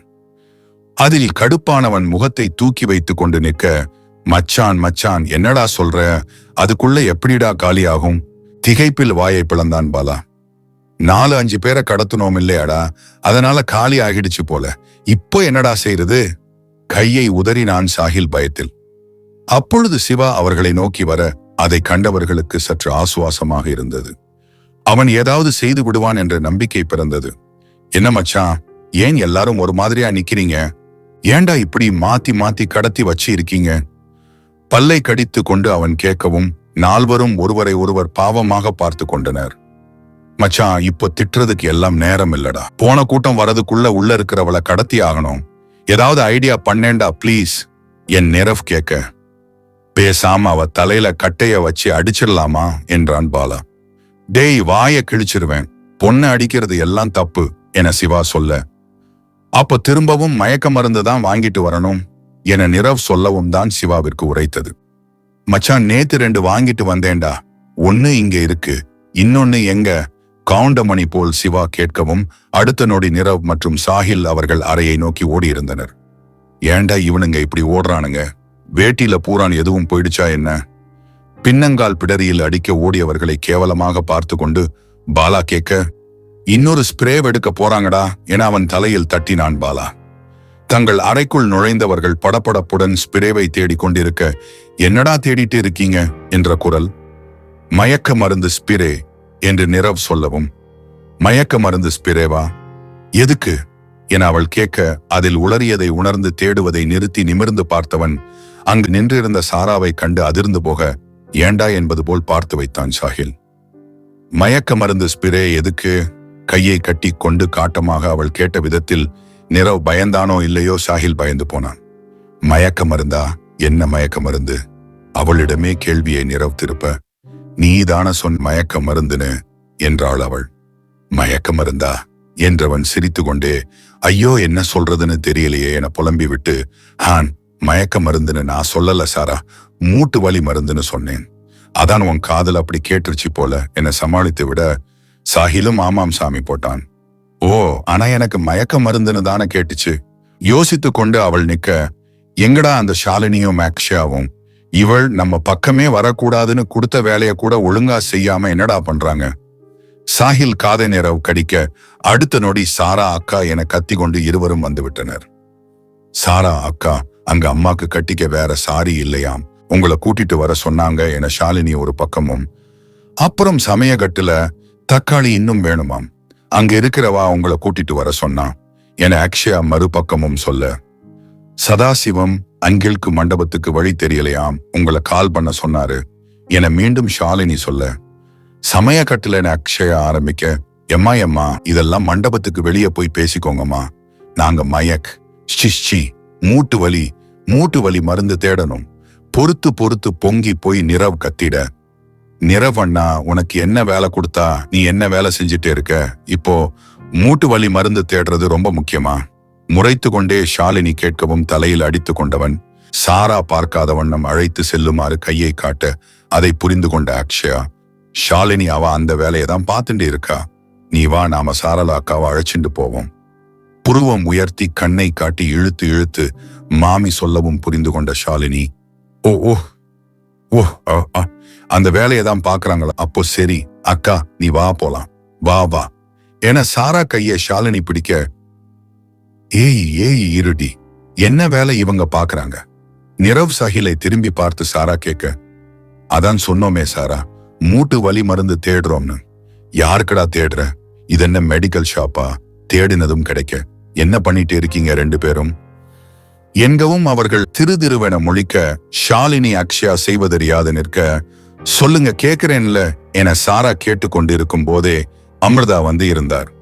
சாரா கட்டிக்க புடவை இல்லடி என்று அவர் வந்ததும் புலம்ப, வரேன்மா என்றவள், எனக்கு தெரியாம ஏதாவது செஞ்சீங்கன்னு தெரிஞ்சது, கொன்றுவேன் என்றே மிரட்டி விட்டு செல்ல பாவமாக நின்றனர் இருவரும். யோஃப் அப்புறம் ஃபீல் பண்ணுவ, இப்போ தேடியா?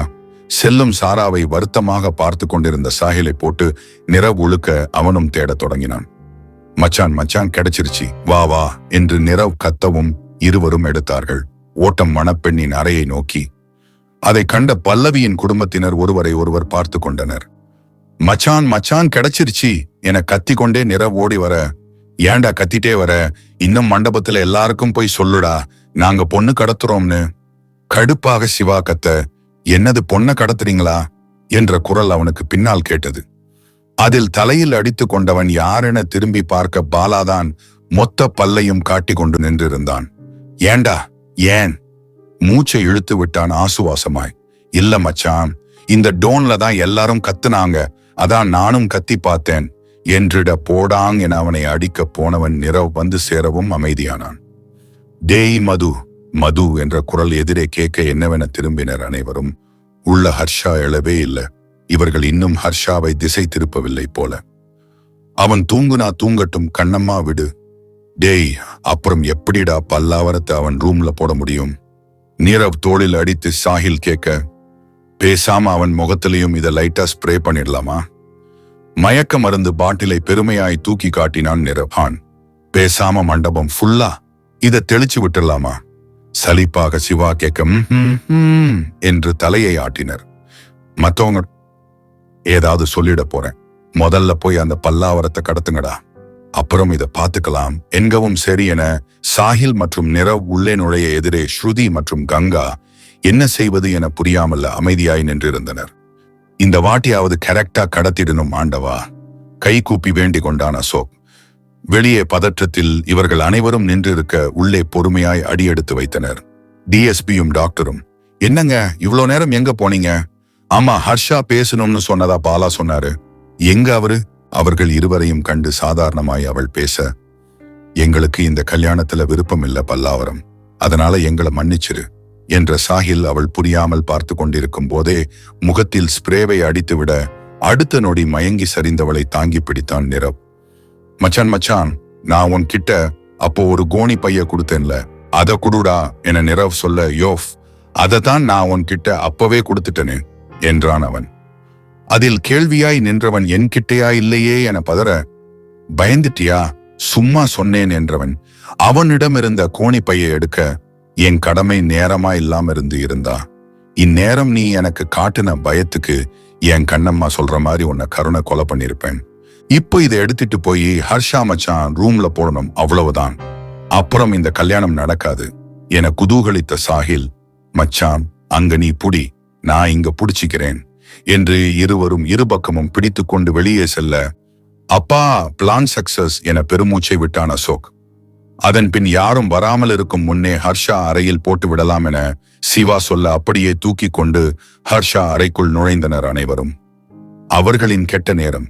ஹர்ஷா கண் விழித்து இருக்க, என்னடா இது, இங்க ஏன் கொண்டு வரீங்க என்றவனின் குரலில் அனைவரும் அதிர்ந்து போய் ஸ்ருதி கங்காவை முறைக்க, அவர்களோ அவர்களை விட அதிகமாய் அதிர்ந்து நின்றனர். ஹர்ஷா என்னது இது என்று கேட்கவும், இவன் தூங்கலையா என அதிர்ந்து போனவர்கள் ஸ்ருதி மற்றும் கங்காவை வெறியாக முறைக்க, அவர்களோ செய்வதறியாது பேவென நின்று இருந்தனர். ஏண்டா இப்படி முழிக்கிறீங்க, இது என்னன்னு தானே கேட்டேன், பதில் சொல்லுங்க.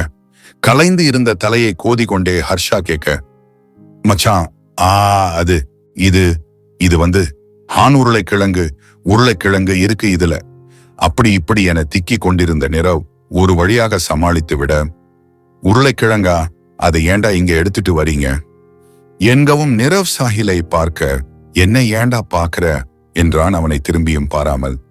நான் முன்ன சமாளிச்சேன்ல, இப்போ நீ சமாளிடா குமுறலாக அவன் சொல்லவும், சரி சரி அழாத சொல்றேன் என்றவன், அது மச்சான் கிச்சன்ல இடம் இல்லைன்னு இங்க போட சொன்ன ஆப்ஸ், அதான் எடுத்துட்டு வந்தோம் இல்லடா என்கவும் அனைவரும் ஆமாம் என்றிட, என்னவோ நான் போய் குளிக்கிறேன், டைம் ஆச்சு என்றபடி ரெஸ்ட் ரூமிற்குள் நுழைந்து கொண்டான் ஹர்ஷா.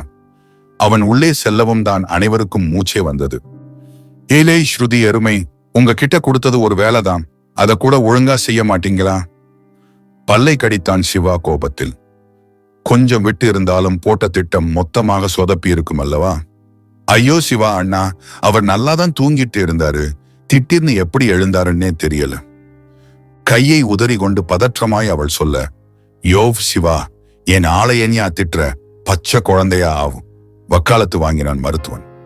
ஆமா, நீதான் சொல்லிக்கணும், சரி சட்டுப்புட்டுன்னு அடியில போடுங்க போலாம் என்று சிவா சொல்லவும், பல்லவியை கட்டிலுக்கு அடியில் படுக்க வைத்தவர்கள் வந்த சுவடு இல்லாமல் வெளியே சென்று ஆசுவாசமாய் நிற்க பல்லவியின் அறைக்குள் நுழைந்தனர். அவளின் சொந்தங்கள் அதை கண்டு மூச்சே அனைவருக்கும் நின்றுவிட இப்போ என்னடா பண்றது என்றான் அசோக் குழப்பமாய். தெரியல மாமா, பேசாம நாம எல்லாரும் மண்டபத்தை விட்டே ஓடிடலாமா? முடியல என்னால். நெஞ்சை தேய்த்து கொண்டு அலுப்பாக சிவா சொல்ல மற்றவர்களும் அதே நிலையில் தான் இருந்தனர். போ போ, போய் சமாளிப்போ. கையை ஆட்டி நிரவ் ஸ்ருதியிடம் சொல்ல நானா என கத்தினாள் குழந்தை. பின்ன என்ன நாங்களா? நாங்க எல்லாம் போனா அவங்க கண்டுபிடிச்சிடுவாங்க. போய் நீயும் கங்கா அக்காவும் ஏதாவது சொல்லுங்க என்னும் போதே முகத்தை துடைத்தபடி வெளியே வந்த ஹர்ஷா என்னடா சொல்லணும் என்றிட துள்ளி விழுந்து திரும்பினர் அனைவரும். ஒவ்வொருத்தரா வாங்கடா, ஏண்டா இப்படி ஒன்னா வந்து எங்க உயிரெடுக்கிறீங்க? சோர்ந்த குரலில் பாலா சொல்லவும் இவன் ஏண்டா இவ்ளோ சலிச்சுக்கிறான் என ஹர்ஷா கேள்வி கேட்க யாரும் பதில் சொல்லும் நிலையில இல்லை. ஹர்ஷா, நீங்க போய் ரெடி ஆகுங்க, டைம் ஆச்சு என கங்கா சொல்லவும் ஆமால என்றவன் உள்ளே சென்று விட அப்பா என்று பெருமூச்சை விட்டனர் அனைவரும். கண்ணம்மா போ, ஏதாவது சொல்லு, அவங்க பல்லாவரம் இல்லைன்னு தேடி பிரச்சனை பண்ணிட போறாங்க என்கவும் கங்காவின் கையை பிடித்து கொண்டவள் உள்ளே சென்று பல்லவி அக்கா அங்க ஹர்ஷா ரூம்ல இருக்கிறாங்க, உங்களை தேட வேண்டாம்னு சொன்னாங்க என்று விட்டு வெளியே சென்று விட ஆண்களோ நகம் கடிக்காத குறையாக வாசலையே வாயை பிளந்து பார்த்து கொண்டிருந்தனர். ஏதோ சொல்லி வச்சிருக்கேன், ஓகே ஆகுமான்னு தெரியல. சோர்வாக ஸ்ருதி சொல்லவும் சரி என்றவர்கள் திரும்ப மணமகள் அறையை நோக்கி வந்து கொண்டிருந்தாள் சாரா. அவளுக்கு பின்னே பேய்மொழி முழித்துக் கொண்டு ஷாலினி மற்றும் அக்ஷயா வர இங்கு இருந்து பார்த்தவர்களுக்கு இதயமே வெடித்தது போல் இருந்தது. மச்சான், உங்களுக்கும் எனக்கும் சம்பந்தமே இல்லடா, நாங்க மட்டும் செத்தா போதுமா, நீயும் சேர்ந்து சாவு என சாஹில் சொல்லிட ஐயோவோ என்றானது அவனுக்கு. நீங்க இங்க என்னடா பண்றீங்க? அனைவரும் ஒன்று கூடி மணமகள் அறை முன்பு நின்று கொண்டிருப்பதை கண்டு காட்டமாக சாரா கேட்க அது கங்கா அக்கா பொண்ணை பார்க்கணும்னு சொன்னாங்க, அதான் நாங்கெல்லாம் வந்தோம். வாய்க்கு வந்ததை அடித்து விட்டான் சாஹில். அதுக்கு ஏன் இத்தனை பேர் வரணும்? அவங்களுக்கு கூச்சமா இருந்துச்சாம் என்னவோ. நான் போய் அண்ணிய பாக்குறேன் என அவள் நடையை எடுத்து வைக்கவும் அனைவரும் வேண்டாம் என கத்திவிட அதில் பயந்து போனவள் நெஞ்சில் கை வைத்து அதிர்ச்சியாய் அனைவரையும் பார்க்க திருட்டு மொழி முழித்தனர் அனைவரும். எதுக்கு எல்லாரும் இப்படி கத்துறீங்க? கோபமாக சாரா கேட்க அது ஹான் கங்கா அக்கா சொல்லுவாங்க என பாலா கங்காவை கோர்த்து விட ஏண்டா என்பது போல் பாவமாக அவனை பார்த்தவள் சாரா அவளை பார்ப்பது கண்டு பேய் மொழி முழிக்க யோஃப் மாமா, என்னையா உன் பொண்டாட்டி இப்படி முழிக்குது, மாட்டி விட்டுரும் போல இருக்கே. சிவா அசோக் காதில் முணுமுணுக்க அவனே அந்த பதற்றத்தில் தான் நின்றிருந்தான். எங்க அக்காவை ஏண்டா கோத்து விட்டீங்க என ஸ்ருதியும் ஒரு புறம் பதற அக்கா என்ன விஷயம்க்கா சொல்லுங்க என்றாள் சாரா. என்னடா சொல்லுவேன் நானு என உள்ளுக்குள் கதறியவள் அது சாரா, நீ நீ ஹான் நீ பொண்ணுக்கு நீ நாத்தனார் தான். கல்யாண மேடைக்கு வரதுக்கு முன்னாடி நாத்தனார் பொண்ணை பார்க்க கூடாது. மிகவும் மட்டமாக கங்கா உருட்டி விட அது மட்டமாக இருப்பதை உணர்ந்தாலும் வேறு வழியில்லாமல் அனைவரும் ஹான் ஹான் ஆமா என தலையை ஆட்ட இப்படியெல்லாம் எந்த சம்பிரதாயமும் நான் கேள்விப்பட்டதே இல்லையே. மாப்பிள்ளை பொண்ணை பார்க்கலனா அதுல ஒரு நியாயம் இருக்கு, நாத்தனார் ஏன் பொண்ணை பார்க்க கூடாது? சரியாக பாயிண்ட பிடித்து அவள் கேட்க அனைவருக்கும் உதறத் தொடங்கியது. அக்கா நீ வாக்கா, நாம வேற வேலைய பார்ப்போம், 1000 வேலை இருக்கு, இப்ப இததான் நீ பார்க்கணுமா? என்ன ஷாலு இதுன்ற? நம்ம அன்னிட்டி போலாம் வா, அவங்க எல்லாத்தையும் பார்த்துப்பாங்க வா. ஹே ஹர்ஷா கிட்டையாவது பேசிட்டு வரேன் நிறுட்டி. ஐயோ அக்கா மணமேடையில பேசிக்கலாம், நீ வாக்கா என வலுக்கட்டாயமாக ஷாலினி அவளை இழுத்து சென்று விட அப்பொழுதுதான் மற்றவர்களுக்கு மூச்சே வந்தது. டேய் என்ன ஏண்டா மாட்டி விட்டீங்க? அழுக்குரலில் கங்கா கேட்கவும் அசட்டு சிரிப்பு ஆண்களிடம். சரி அடுத்து என்ன அத பாருங்க என ஸ்ருதி சொல்ல அடுத்து என்ன, ஃப்ரண்ட் சீட்ல உட்கார்ந்துட்டு நடக்கிறத கால ஆட்டிக்கிட்டே என்ஜாய் பண்ண வேண்டியதுதான். உற்சாகமாய் நிரவ் சொல்லவும் ஹி என்று ஆரவாரமாய் கத்தினர் அனைவரும். ஸ்ருதி குல்ஃபி எங்க? நான் அவளை காலையிலிருந்து பார்க்கவே இல்லையே. தெரியல சிவாண்ணா, நானும் அவளை பார்க்கல, எங்க இருக்கான்னு தெரியலையே. இப்போ அவளை வேற தேடணுமா? ஐயோ கண்ணம்மா, ஒருவேளை அவ மண்டபத்தை விட்டே போயிட்டாலோ, கால் பண்ண அவளுக்கு. ஹான் பண்றேன் மது என்றவள் மகாவின் எண்ணிற்கு அழைக்க ரிங் போனதே தவிர மறுபுறம் எந்த பதிலும் இல்லை.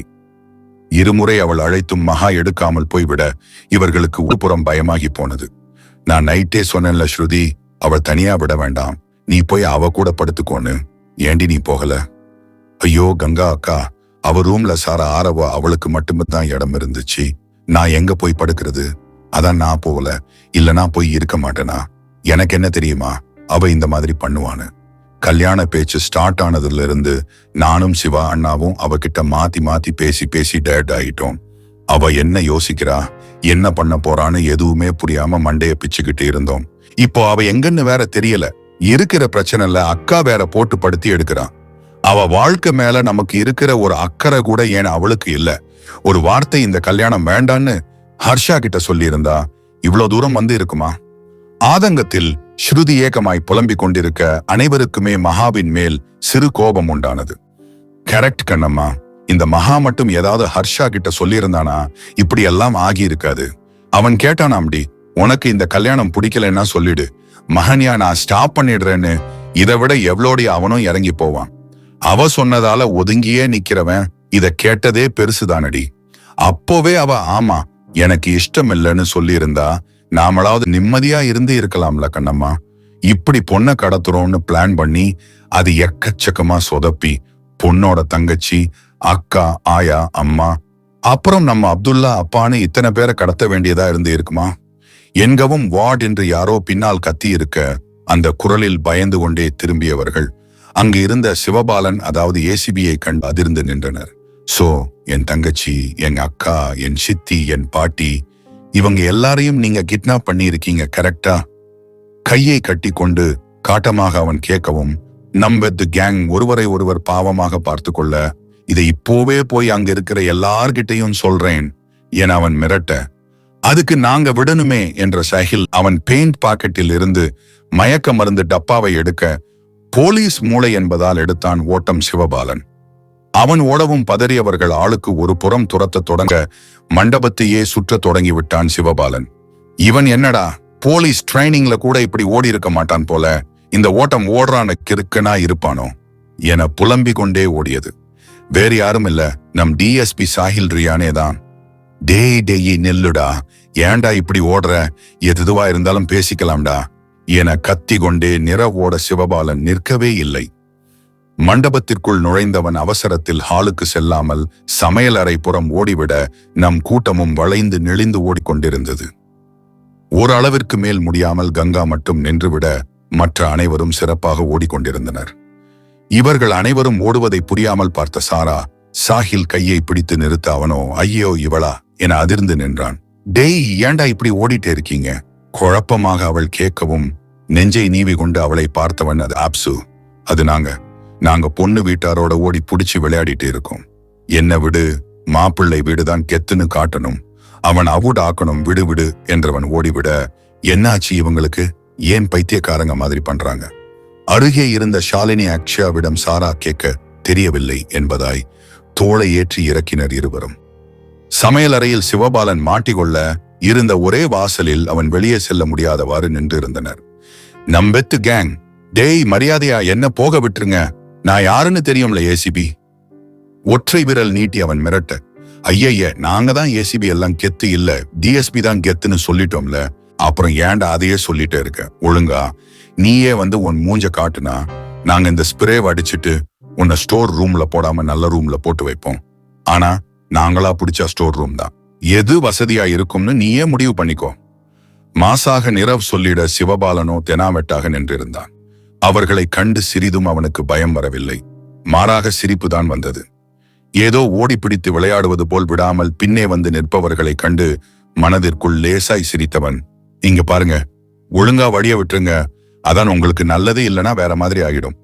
தீவிரமான குரலில் அவன் மிரட்ட, டேய் என்னடா பண்ணிடுவ நீ, சொல்லு என்ன பண்ணிடுவ நீ?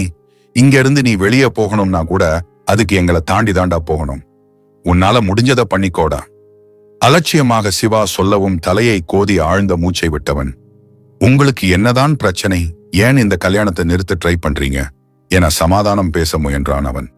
இத்தனை பேரை தாண்டி அவனால் செல்ல முடியாது என்பதை உணர்ந்து கொண்டான் பையன். ஏன்னா எங்க ஹர்ஷாக்கு ஏற்கனவே கல்யாணம் ஆகிடுச்சு. அழுத்தமான குரலில் சாஹில் சொல்லவும் வாட் என்று அதிர்ந்து நின்றான் போலீஸ்காரன். ஆமா, அவருக்கு கல்யாணம் ஆகிடுச்சு, எங்க அக்கா தான் அவரோட வைஃப், அவங்களுக்குள்ள ஒரு பிரச்சனை, 5 வருஷம் பிரிஞ்சு இருந்தாங்க, இப்போ திரும்பவும் மீட் பண்ணி எல்லாமே நார்மல் ஆகிற டைம்ல தான் இந்த கல்யாணம் பேசிட்டாங்க. அதனாலதான் நாங்க நிறுத்த ட்ரை பண்றோம் என ஸ்ருதி விளக்கி சொல்ல, இல்ல எனக்கு புரியல. கல்யாணத்தை பண்றதே ஹர்ஷா மச்சானோட தங்கச்சி அப்சரா தான். அவங்க ஏன் இப்படி ஒரு முடிவு எடுக்கணும்? ஏன்னா அவளுக்கு தெரியாது ஹர்ஷாக்கு ஏற்கனவே கல்யாணம் 5 வருஷம் பிரிஞ்சு இருந்தாருன்னு சொல்றீங்க. அவங்க தங்கச்சிக்கே தெரியாதுன்னு சொல்றீங்க. மாட்டிக்கிட்டோம்னு போய் சொல்றீங்களா? கடின குரலில் அவன் கேட்கவும் ஒரு அடி முன்னால் எடுத்து வைத்த சிவா, நாங்க சொல்றதுல எந்த பொய்யும் இல்ல பிரதர். ஹர்ஷாக்கும் மஹன்யாக்கும் கல்யாணம் ஆகும் போது சாரா உயிரோடவே இல்ல. வாட்? உச்சக்கட்டத்தில் அதிர்ந்து போனான் அவன். அதாவது அப்படிதான் எல்லாரும் நினைச்சிட்டே இருந்தாங்க. ஆனா ஷீ இஸ் அலைவ். அவங்க கோமால இருந்து இருக்காங்க. 7 வருஷம் கழிச்சுதான் கிடைச்சி இருக்காங்க. அதான் அவங்களுக்கு ஹர்ஷாக்கு மேரேஜ் ஆன விஷயம் தெரியல. அவங்களுக்கு தெரியலனா நீங்க சொல்லி இருக்கலாமே.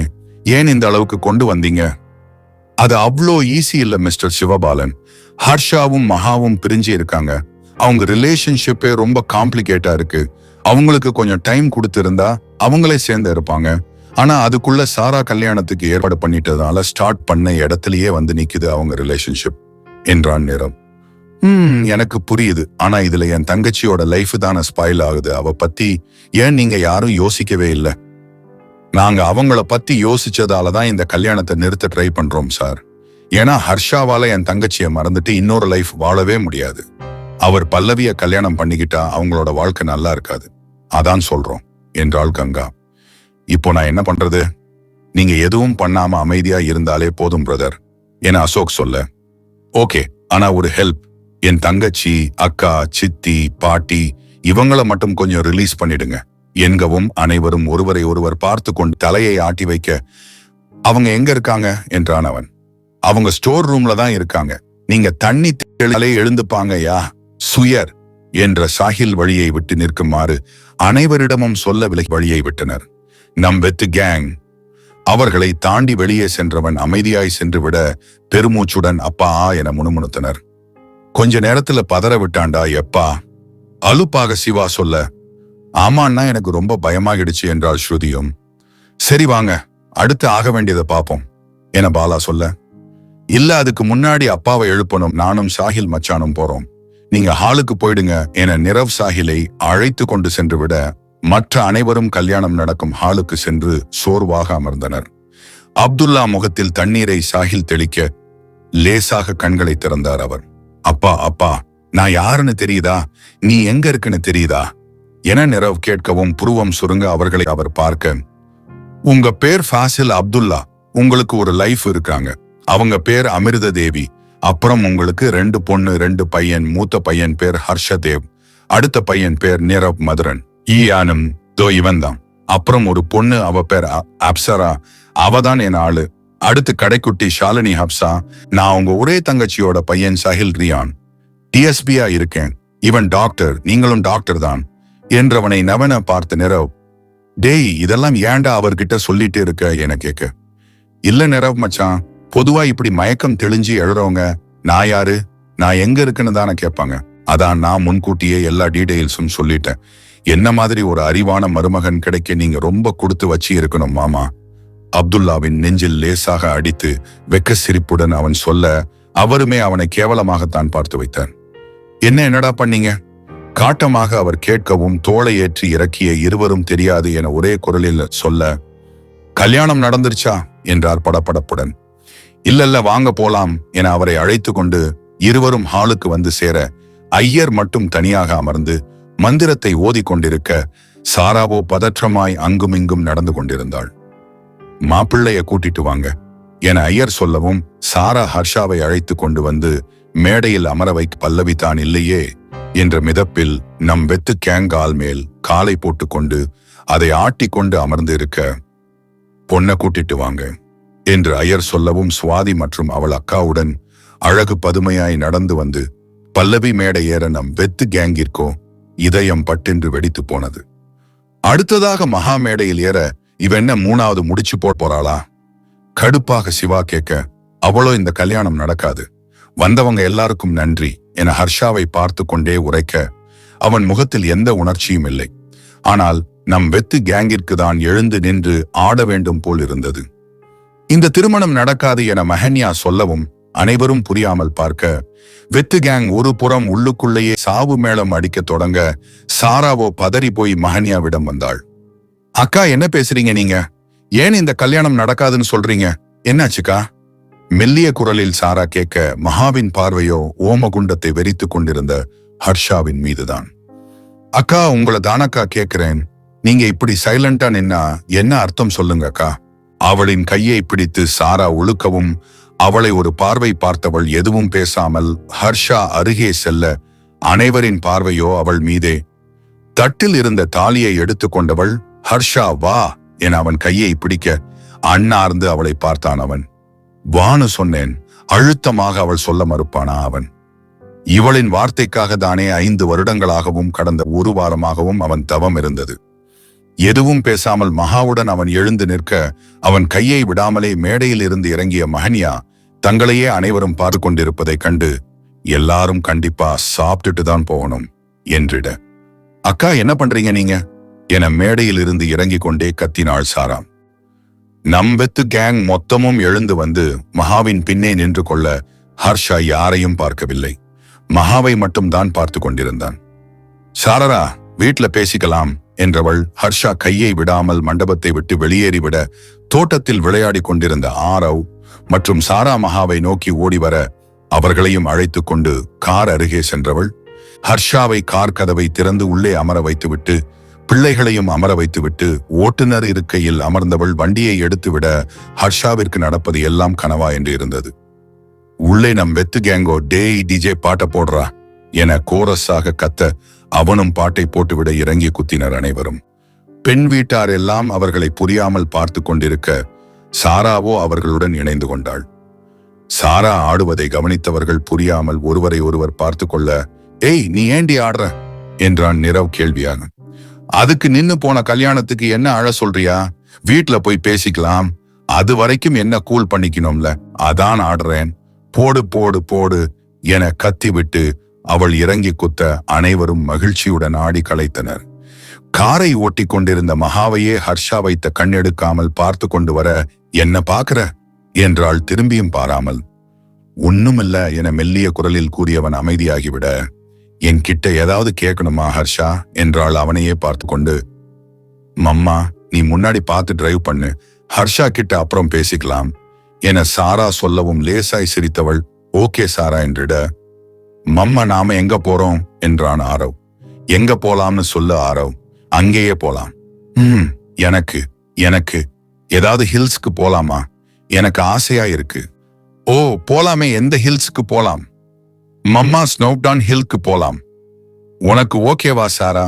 அருகே அமர்ந்து இருந்த சாராவிடம் ஆரவ் கேட்க, ஹான் ஹான் போலாம், ஜாலியா இருக்கும். ஹர்ஷாவும் நம்ம கூட வர போறாங்களா?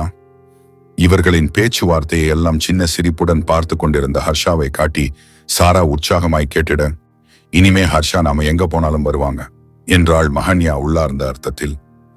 அதில் ஆனந்தமாய் அதிர்ந்து போன ஹர்ஷா மகாவை திரும்பி ஏக்க விழிகளோடு பார்க்க அழகாய் புன்னகைத்தாள் பெண்ணவள். என்ன மம்மா சொல்ற? ஹர்ஷா எப்படி நம்மளோட வர முடியும்? அவரு வீடு வேற எங்கேயோ தானே இருக்கு.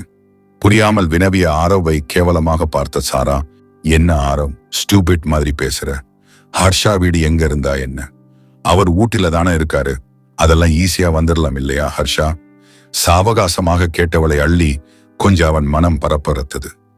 மம்மா, நான் கரெக்டா தானே பேசுறேன் மகாவிடம் சாரா முறையிட. அப்கோர்ஸ் சாரா, நான் தான் சொன்னேன்ல, நீ அப்படியே மம்மா மாதிரி அதான அறிவா பேசுற என்கவும் சாரா வாயை மூடி சிரிக்க, மம்மா அப்போ நானு என்றான் ஆரவ் சினுங்களாய். நீயும் மம்மா மாதிரிதான், ஆனா அப்போ அப்படி இல்ல என்றவள் ரோட்டோரம் விற்று கொண்டிருந்த சோளத்தை கண்டு, காரன் சாப்பிடுறீங்களா என கேட்க, எஸ் எஸ் எஸ் என்று குதித்தனர் இருவரும். மூவரையும் சின்ன சிரிப்புடன் ரசித்துக் கொண்டிருந்த ஹர்ஷாவை திரும்பி பார்த்த மஹன்யா காரை நிறுத்திவிட்டு, போய் காரன் வாங்கிட்டு வா என்றிட, வேட்டி சட்டையில் இருந்தவனோ காசு இல்லையே என முழிக்க, தன்னிடம் இருந்த காசை எடுத்து கொடுத்தவள் போகுமாறு கண்ணை காட்ட மிருதுவான புன்னகையுடன் கார் கதவை அவன் திறக்க, Harsha let me come with you please என்றாள் சாரா அவள் முட்டை கண்ணை பெரிதாக்கி. அதில் மகாவை அவன் கேள்வியாய் பார்க்க மெல்லிய தலையாட்டால் அவளிடம், ஓகே சாரா குட்டி, வாங்க வாங்க என்றவன், ஆரவ் நீயும் வரியா என கேட்க, நோ நோ, ஹர்ஷா மம்மா தனியா இருப்பாங்க, I will be with her என்றிட. இவன் எப்படி இவ்ளோ சின்ன வயசுலயே மெச்சூர்டா பிஹேவ் பண்றான் என கேட்டான். ஹர்ஷா வியந்து போய், வளர்ப்பு அப்படி மிதப்பாய் மஹன்யா சொல்லவும் பல் தெரிய சிரித்தவன் கீழே இறங்கி நின்று பின் சீட்டில் அமர்ந்து இருந்த சாராவை தூக்கி கொள்ள, ஹர்ஷா நான் உங்ககிட்ட ஒன்னு சொல்லணும் என்றாள் அவள். என்ன சொல்லணும்? அவளின் கண்ணம் கிள்ளி அவன் கேட்டிட சாராவின் நிறத்திற்கு சிவந்து போனது. அதில் செஸ் என்றவன் லேசாய் நீவி விட அவன் அக்கறையில் விழிவிரிய பார்த்த சாரா, நீங்க இந்த ட்ரெஸ்ல ரொம்ப அழகா இருக்கீங்க என்றிட, thank you my baby doll என்றவனுக்கு மகாவின் நினைவு சடுதியில் வந்து சென்றது. அவளையும் பேபி டால் என்றுதானே முதலில் அழைத்தான். எத்தனை காரன் வாங்கணும் ஹர்ஷா என்ற சாராவின் கேள்வியில் தன்னிலை அடைந்தவன், தெரியலையே, எனக்கு வேண்டாம், உனக்கு ஆரவுக்கும் அம்மாக்கு மட்டும் வாங்கிக்கலாமா? சரி என அவள் அழகாய் மொழிந்து தலையை ஆட்ட அவளின் அழகில் சொக்கி நின்றவன் 3 காரனை வாங்கி கொண்டு காரை நோக்கி சென்றான். தன் மகளுடன் வருபவனை தன்னை மறந்து மஹன்யா ரசித்துக் கொண்டிருந்தாள். ஏன், எதற்கு என்ற எந்த கேள்வியும் கேட்காமல் அமைதியாய் தன்னுடன் அவன் வருவதை எண்ணி அவள் மனம் பூரித்து போனது. இப்படி ஒருவன் கிடைக்க யான் என்ன புண்ணியம் செய்தேனோ என்று அவள் மனம் கடவுளை நினைத்து நன்றி கூறியது. மஹி, நாங்க உனக்கும் ஒன்னு வாங்கிட்டு வந்து இருக்கோம், சாப்பிடு என்றபடியே சாராவை பின் சீட்டில் அவன் அமர வைக்க, ஹான் பரவாயில்ல ஹர்ஷா, நான் அப்புறம் சாப்பிட்டுக்கிறேன் என்றாள் மறுப்பாய். சூடாக இருந்ததை பிரித்து குழந்தைகளிடம் கொடுத்தவன் ஏண்டி என கேட்க, டிரைவ் பண்ணணும்ல அதான் என்றாள் அவன் குழந்தைகளுக்கு கொடுப்பதை ரசித்துக் கொண்டே. அவள் அப்படி சொல்லவும் கண்கள் உயர்த்தி பார்த்தவன், நீ சாப்பிடு மஹி, நான் டிரைவ் பண்றேன் என்றிட, இல்லல்ல நான் தான் பண்ணுவேன், நீ வேணும்னா எனக்கு ஊட்டி விடு என்கவும் வெக்கம் கொண்டான் ஆடவன்.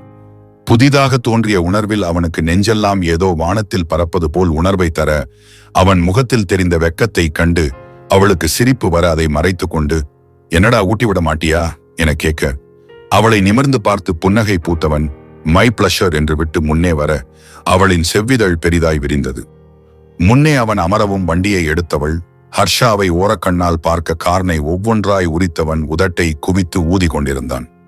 அதை கண்டு சிலிர்த்து போனவள் கண்ணாடி வழியே பின்னே பார்க்க ஆரவ் மற்றும் சாரா சமத்தாக உண்டு கொண்டிருந்தனர். இந்தா மஹி என அவன் கையை நீட்டவும் பட்டென்று திரும்பி அவள் ஹர்ஷாவை பார்க்க, ஆ காட்டு என்றான் அவன். அதில் கீழுதட்டை மடித்து புன்னகைத்தவள் வாயை திறக்க அவனும் ஊட்டிவிட்டான். இந்த நொடி அவர்களுக்கு வாழ்க்கையிலே மறக்க முடியாத நினைவாக மாறிப்போக பேச்சுவார்த்தை இல்லாமல் ரசித்து தள்ளினர் இருவரும். ஹர்ஷா ஆ என்ற குரல் பின்னே கேட்கவும் அவன் திரும்ப சாராதான் அவள் பிஞ்சி கையில் 4 கார்னை நீட்டி கொண்டிருந்தாள். அதை கண்டு மனம் குளிர்ந்து போனவன் வாயை திறந்து வாங்கி கொள்ள ஆரவும் அவன் பங்கிற்கு ஊட்டி ஹர்ஷாவை மகிழ செய்து இருந்தான். இப்போ என் டர்ன் என்ற மகாவின் குரலில் பட்டென்று திரும்பி அவன் அவளை பார்க்க ஒரு கையால் காரை ஓட்டி கொண்டே மறுக்கையால் அவனிடம் இருந்த கார்னை எடுத்தவள் ஹர்ஷாவின் வாய் அருகே நீட்ட கலங்கிய கண்களுடன் வாங்கி கொண்டான் அவன். அவன் கண்கள் கலங்குவதை கவனித்தவள், இனிமே நீ கண் கலங்கவே கூடாது ஹர்ஷா, உன்னை கண் கலங்காம பாத்துக்கதான் நான் இருக்கேன்ல, கூடவே சாரா அண்ட் ஆரவ் என அவள் சொல்லவும் குழந்தைகள் ஆரவாரமாய் எஸ் என்று கத்திட அதில் உச்சி குளிர்ந்து போனவன், மஹினா உன்னை கிஸ் பண்ணிக்கிட்டுமா என்றான் நான் தழுத்தழுக்க. சிறிதும் யோசிக்காமல் அவள் தலையை ஆட்ட அவளின் நெற்றியின் பக்கவாட்டில் அழுத்தமாய் அவன் முத்தமிட சிரிப்புடனே அனுபவித்தவளுக்கு உடல் சிலிர்த்து அடங்கியது. குழந்தைகள் ஆசைப்பட்டது போல் ஹில்ஸை அடைந்து இருந்தவர்கள் காரில் இருந்து இறங்க சாராவை ஹர்ஷாவும் ஆரவை மஹன்யாவும் தூக்கி கொண்டனர். என்ன பண்ண போறோம் ஆர்வமாய் ஹர்ஷா கேட்கவும் அவர்களின் பார்வை அவன் மீது பதிய, ஏன் இப்படி பாக்குறீங்க, என்ன பண்ண போறோம்னு தானே கேட்டேன். குறுகுருவென அவர்கள் பார்ப்பதில் புரியாமல் அவன் வினவ, ஹில்ஸ்க்கு வந்து என்ன ஹர்ஷா பண்ண போறோம், வேடிக்கை தான் பார்க்கணும். பெரிய மனிதர் போல் ஆரவ் சொல்லவும் அழகாய் சிரித்தவன், ஓகே வாங்க போய் பார்க்கலாம் என்றிட, எங்களை இறக்கி விடுங்க நாங்க நடக்கிறோம் என்றாள் சாரா. அவள் அப்படி கேட்கவும் ஹர்ஷா திரும்பி மஹன்யாவை பார்க்க ஆரவை இறக்கிவிட்டவள் ஹர்ஷாவை நோக்கி பார்வையை திருப்பினாள். மனைவியின் பார்வையில் அவன் லைத்து நிற்கவும் சாராவே அவனிடமிருந்து இறங்கி கொள்ள அதை கண்டு லேசாய் புன்னகைத்தவள் ஹர்ஷா என்ன என கேட்க, ஒண்ணுமில்ல என்றவன் போலாம் என்று கையை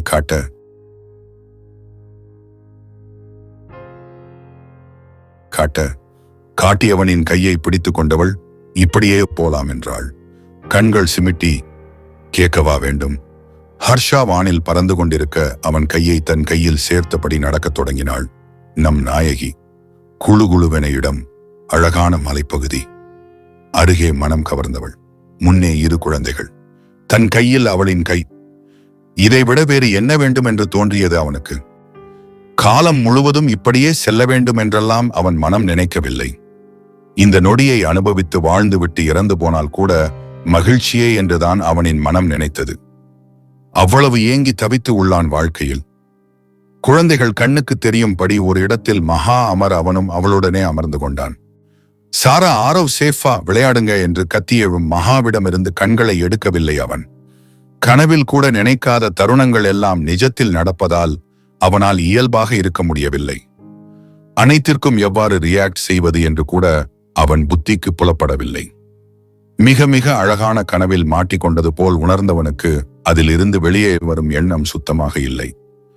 தன்னையே பார்த்து கொண்டிருப்பவனின் பார்வையில் விழுந்தவள் அமைதியாய் அவன் தோளில் தலை சாய்க்க இதய துடிப்பு எகிரிதான் போனது அவனுக்கு. ஏன் ஹர்ஷா, பேய் படத்துல வர ஹீரோயின் மாதிரி ஸ்டன்னாகி உட்கார்ந்துட்டு இருக்க? ஏதாவது பேசு என்றாள் சிறுபுன்னகையுடன். என்ன பேசுவான் அவன்? வாயில் இருந்து வார்த்தை வருமா என்ற நிலைதான் அவனுக்கு. அனைத்தும் உறைந்து போய் இருப்பது போல் ஒரு மாயை. என்ன செய்வது, என்ன பேசுவது, எதுவும் புரியவில்லை அவனுக்கு. ஏதாவது பேச சொல்லி மகா கேட்டதால் பேசும் முடிவிற்கு வந்தான் ஆடவன். இந்த இடம் ரொம்ப அழகா இருக்கு மகி. பிடித்தவர்களுடன் சுடுகாட்டிற்கு சென்றால் கூட அந்த இடம் நந்தவனமாக தான் காட்சி அளிக்கும். அப்படி ஒரு நிலையில் அல்லவா இருக்கிறான் நம் டாக்டர் ஹர்ஷதேவ். ஆமா ஹர்ஷா, எனக்கும் இந்த இடம் ரொம்ப பிடிக்கும். நிறைய முறை வந்து இருக்கேன் தனியா என்றவளின் குரலில் ஏதோ ஒரு வலி. அதை அவனுமே உணர்ந்தான். உனக்கு என்கிட்ட எதுவும் கேட்க வேண்டாமா ஹர்ஷா? ஏன் கல்யாணத்தை நிறுத்தினேன்? ஏன் உன்னை என்னோட கூட்டிட்டு வந்தேன்? என் முடிவு என்ன? நான் என்ன பண்ண போறேன்? எதுவுமே கேட்க தோணலையா உனக்கு? அவன் தோளில் இருந்து எழுந்தவள் மிருதுவான குரலில் கேட்க இல்லை என்பதாய் தலையை ஆட்டினான், லேசான இதழ் விரிப்புடன். அதில் இன்னும் அவன் மேல் காதல் கொண்டவள். உனக்கு என் மேல ஏன் ஹர்ஷா இவ்ளோ லவ்? அப்படி என்ன பண்ணிட்டேன் நான்? என்னால நீ ஹர்ட் ஆனதுதான் ஹர்ஷா அதிகம். அப்புறமும் ஏண்டா இவ்ளோ விரும்புற? கண்கள் எல்லாம் கலங்கி போனது அவனின் நேசத்தின் அளவை உணர்ந்ததும். I love you Mahi, and that's it. வேற என்ன இருக்கு என்றவன் அவள் கையில் இருந்த பிரேஸ்லெட்டுடன் அவன் பிரேஸ்லெட்டை இணைத்து கொள்ள பூட்டும் சாவியும் ஒன்று சேர்ந்தது.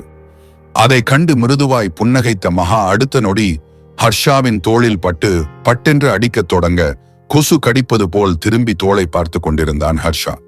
அந்த பல்லவி கூட, உனக்கு என்கேஜ்மெண்ட் ஆச்சுல, அப்போ இந்த பிரேஸ்லெட் உன் கையில இல்லவே இல்ல, கழட்டி வச்சிட்டியா? கண்கள் சுருக்கி முறைப்புடனே மகா கேட்க, நான் எப்படி கழட்டுவேன்? அன்னைக்கு ஃபுல் ஹாண்ட் ஷர்ட் தானே போட்டு இருந்தேன், உள்ள இருந்து இருக்கும், நீ ஒழுங்கா பார்த்து இருக்க மாட்ட என்கவும் மகாவும் ஒற்றுக்கொண்டாள். அன்று அவள் இருந்த நிலைக்கு எதிரே எருமை மாடு வந்து இருந்தால் கூட அவள் கண்களுக்கு எலியை போல்தான் தெரிந்து இருக்கும். இதில் எங்கே கையில் இருந்த பிரேஸ்லெட் தெரிய போகிறது? ஆமா ஹர்ஷா, நீ சொல்றது கரெக்ட், நான் ஒழுங்கா பார்த்து இருக்க மாட்டேன் என்றவளின் பார்வை மொத்தமும் இணைந்து இருந்த அவர்களின் கைகள் மேலேதான். மம்மா பசிக்குது என கத்தி கொண்டே ஆரவ் சாரா அவர்கள் அருகே வர, அதுக்குள்ள டயர்ட் ஆகிட்டீங்களா? சரி வீட்டுக்கு போலாம், ஹர்ஷா போலாமா என்கவும் மெதுவாக அவன் தலையை ஆட்ட, மம்மா நாம ஹர்ஷா கூட ஃபர்ஸ்ட் டைம் இங்க வந்துட்டு இருக்கோம்ல, லேட்ஸ் டேக் அ செல்ஃபி. மகாவின் தோளை சுரண்டினான் ஆரவ். சரிடா, அதுக்கு ஏன் சுரண்ட என்ற மஹன்யா போனை எடுத்து கேமராவை ஆன் செய்து போட்டோ எடுக்க தொடங்க சாரா ஆரவ் இருவரும் ஹர்ஷாவின் கன்னத்தில் முத்தமிட்டு போஸ் கொடுத்தனர். அதில் உள்ளம் குளிர்ந்து போனவனின் முகத்தில் தான் எத்தனை மகிழ்ச்சி! கேமரா வழியாக அதை கவனித்த மஹன்யா, நீங்க 3 பேரும் போஸ் கொடுங்க என்று விட்டு எழுந்து அவர்களை விதவிதமாய் போட்டோ எடுக்க சலிக்காமல் போஸ் கொடுத்தனர் மூவரும். ஆரவ், அம்மாவையும் ஹர்ஷாவையும் எடுக்கிறியா? மகா போனை அவனிடம் கொடுத்து கேட்கவும் உற்சாகமாய் தலையை ஆட்டியவன், வா சாரா என அவளையும் இழுத்து கொண்டு முன்னே செல்ல ஹர்ஷாவின் அருகே நின்றாள் மஹன்யா. இருவருக்கும் தெரிந்து இதுவே முதல் போட்டோ இருவரும் ஜோடியாய் எடுப்பது. அதை எண்ணி ஹர்ஷாவின் கண்கள் கலங்கி போக அவனின் கையை பிடித்து கொண்டவள், சிரி ஹர்ஷா ஈ என்றிட அகம் மகிழ்ந்து சிரித்தான். ஹர்ஷா, மம்மா நீங்க ஹர்ஷாவை பாருங்க, ஹர்ஷா நீங்க மம்மாவை பாருங்க. சாரா போட்டோகிராபர் வேலையை சிறப்பாக பார்க்கவும் வியப்புடன் புருவம் உயர்த்தி சிரித்து கொண்டே ஹர்ஷா மகாவை பார்க்க அவளுக்குமே சிரிப்புதான் வந்தது. இருவரையும் 10க்கும் மேல் போட்டோ எடுத்த ஆரவ் தன் தாயிடம் காட்ட, ஒவ்வொன்றையும் ஹர்ஷாவுடன் சேர்ந்து பார்த்தவளுக்கு இன்னும் நிறைய எடுத்துக் கொள்ள வேண்டும் என்று தோன்றிட, ஆரவ் இன்னும் ஒரு 20 போட்டோஸ் மட்டும் எடுத்துக்குடுடா என்றாள் கெஞ்சலாய். அதில் ஹர்ஷா கீழுதட்டை கட்டை விரலால் தேய்த்து கொண்டே சிரித்திட, ஆரவோ சரி என கூறி போட்டோ எடுத்தான். சாரா எப்படி போஸ் கொடுக்க வேண்டும் என்று சொல்லிக் கொண்டிருக்க, அதை கேட்டு மகாவும் ஹர்ஷாவும் அதே போல் நிற்க, ஆரவ் அழகாய் போட்டோ எடுத்து கொடுத்தான். இதைவிட அழகான தருணம் என்ன இருக்க போகிறது என்ற எண்ணத்துடன் மனமாற புன்னகைத்தான். ஹர்ஷா, ஓகே ஆரவ் ஸ்டாப் சாரா, பசிக்குதுன்னு சொன்னா போலாம் என மஹன்யா சொல்ல, இல்ல இந்த 2 போஸ் மட்டும் கொடுங்க அப்புறம் போலாம் என்றது மகாவின் குட்டி ஜெராக்ஸ் சாரா. ஏண்டி உனக்கு பசிக்கலையா? மம்மா பசிக்குதுதான், ஆனா லாஸ்ட் 2 போஸ் என் மைண்ட்ல இருக்கு, அது மட்டும் ப்ளீஸ். கண்கள் சுருக்கி சாரா கெஞ்சிட மறுப்பார்களா அவர்கள்? சரி என்று தலையை ஆட்டிவிட, ஹர்ஷா நீங்க மம்மாவோட ஷோல்டர்ல கை போடுங்க, மம்மா நீங்க ஹர்ஷாவோட நெஞ்சில ஒரு கைய வச்சுட்டு ஹர்ஷாவை பாருங்க, ஹர்ஷா நீங்க கேமராவை பாருங்க என்கவும் அவர்கள் அப்படியே நிற்க, எப்படி இவளுக்கு இவ்வளோ தெரியுது என்றான். ஹர்ஷா இதழோரம் வெடித்த புன்னகையுடன், எனக்கே தெரியல.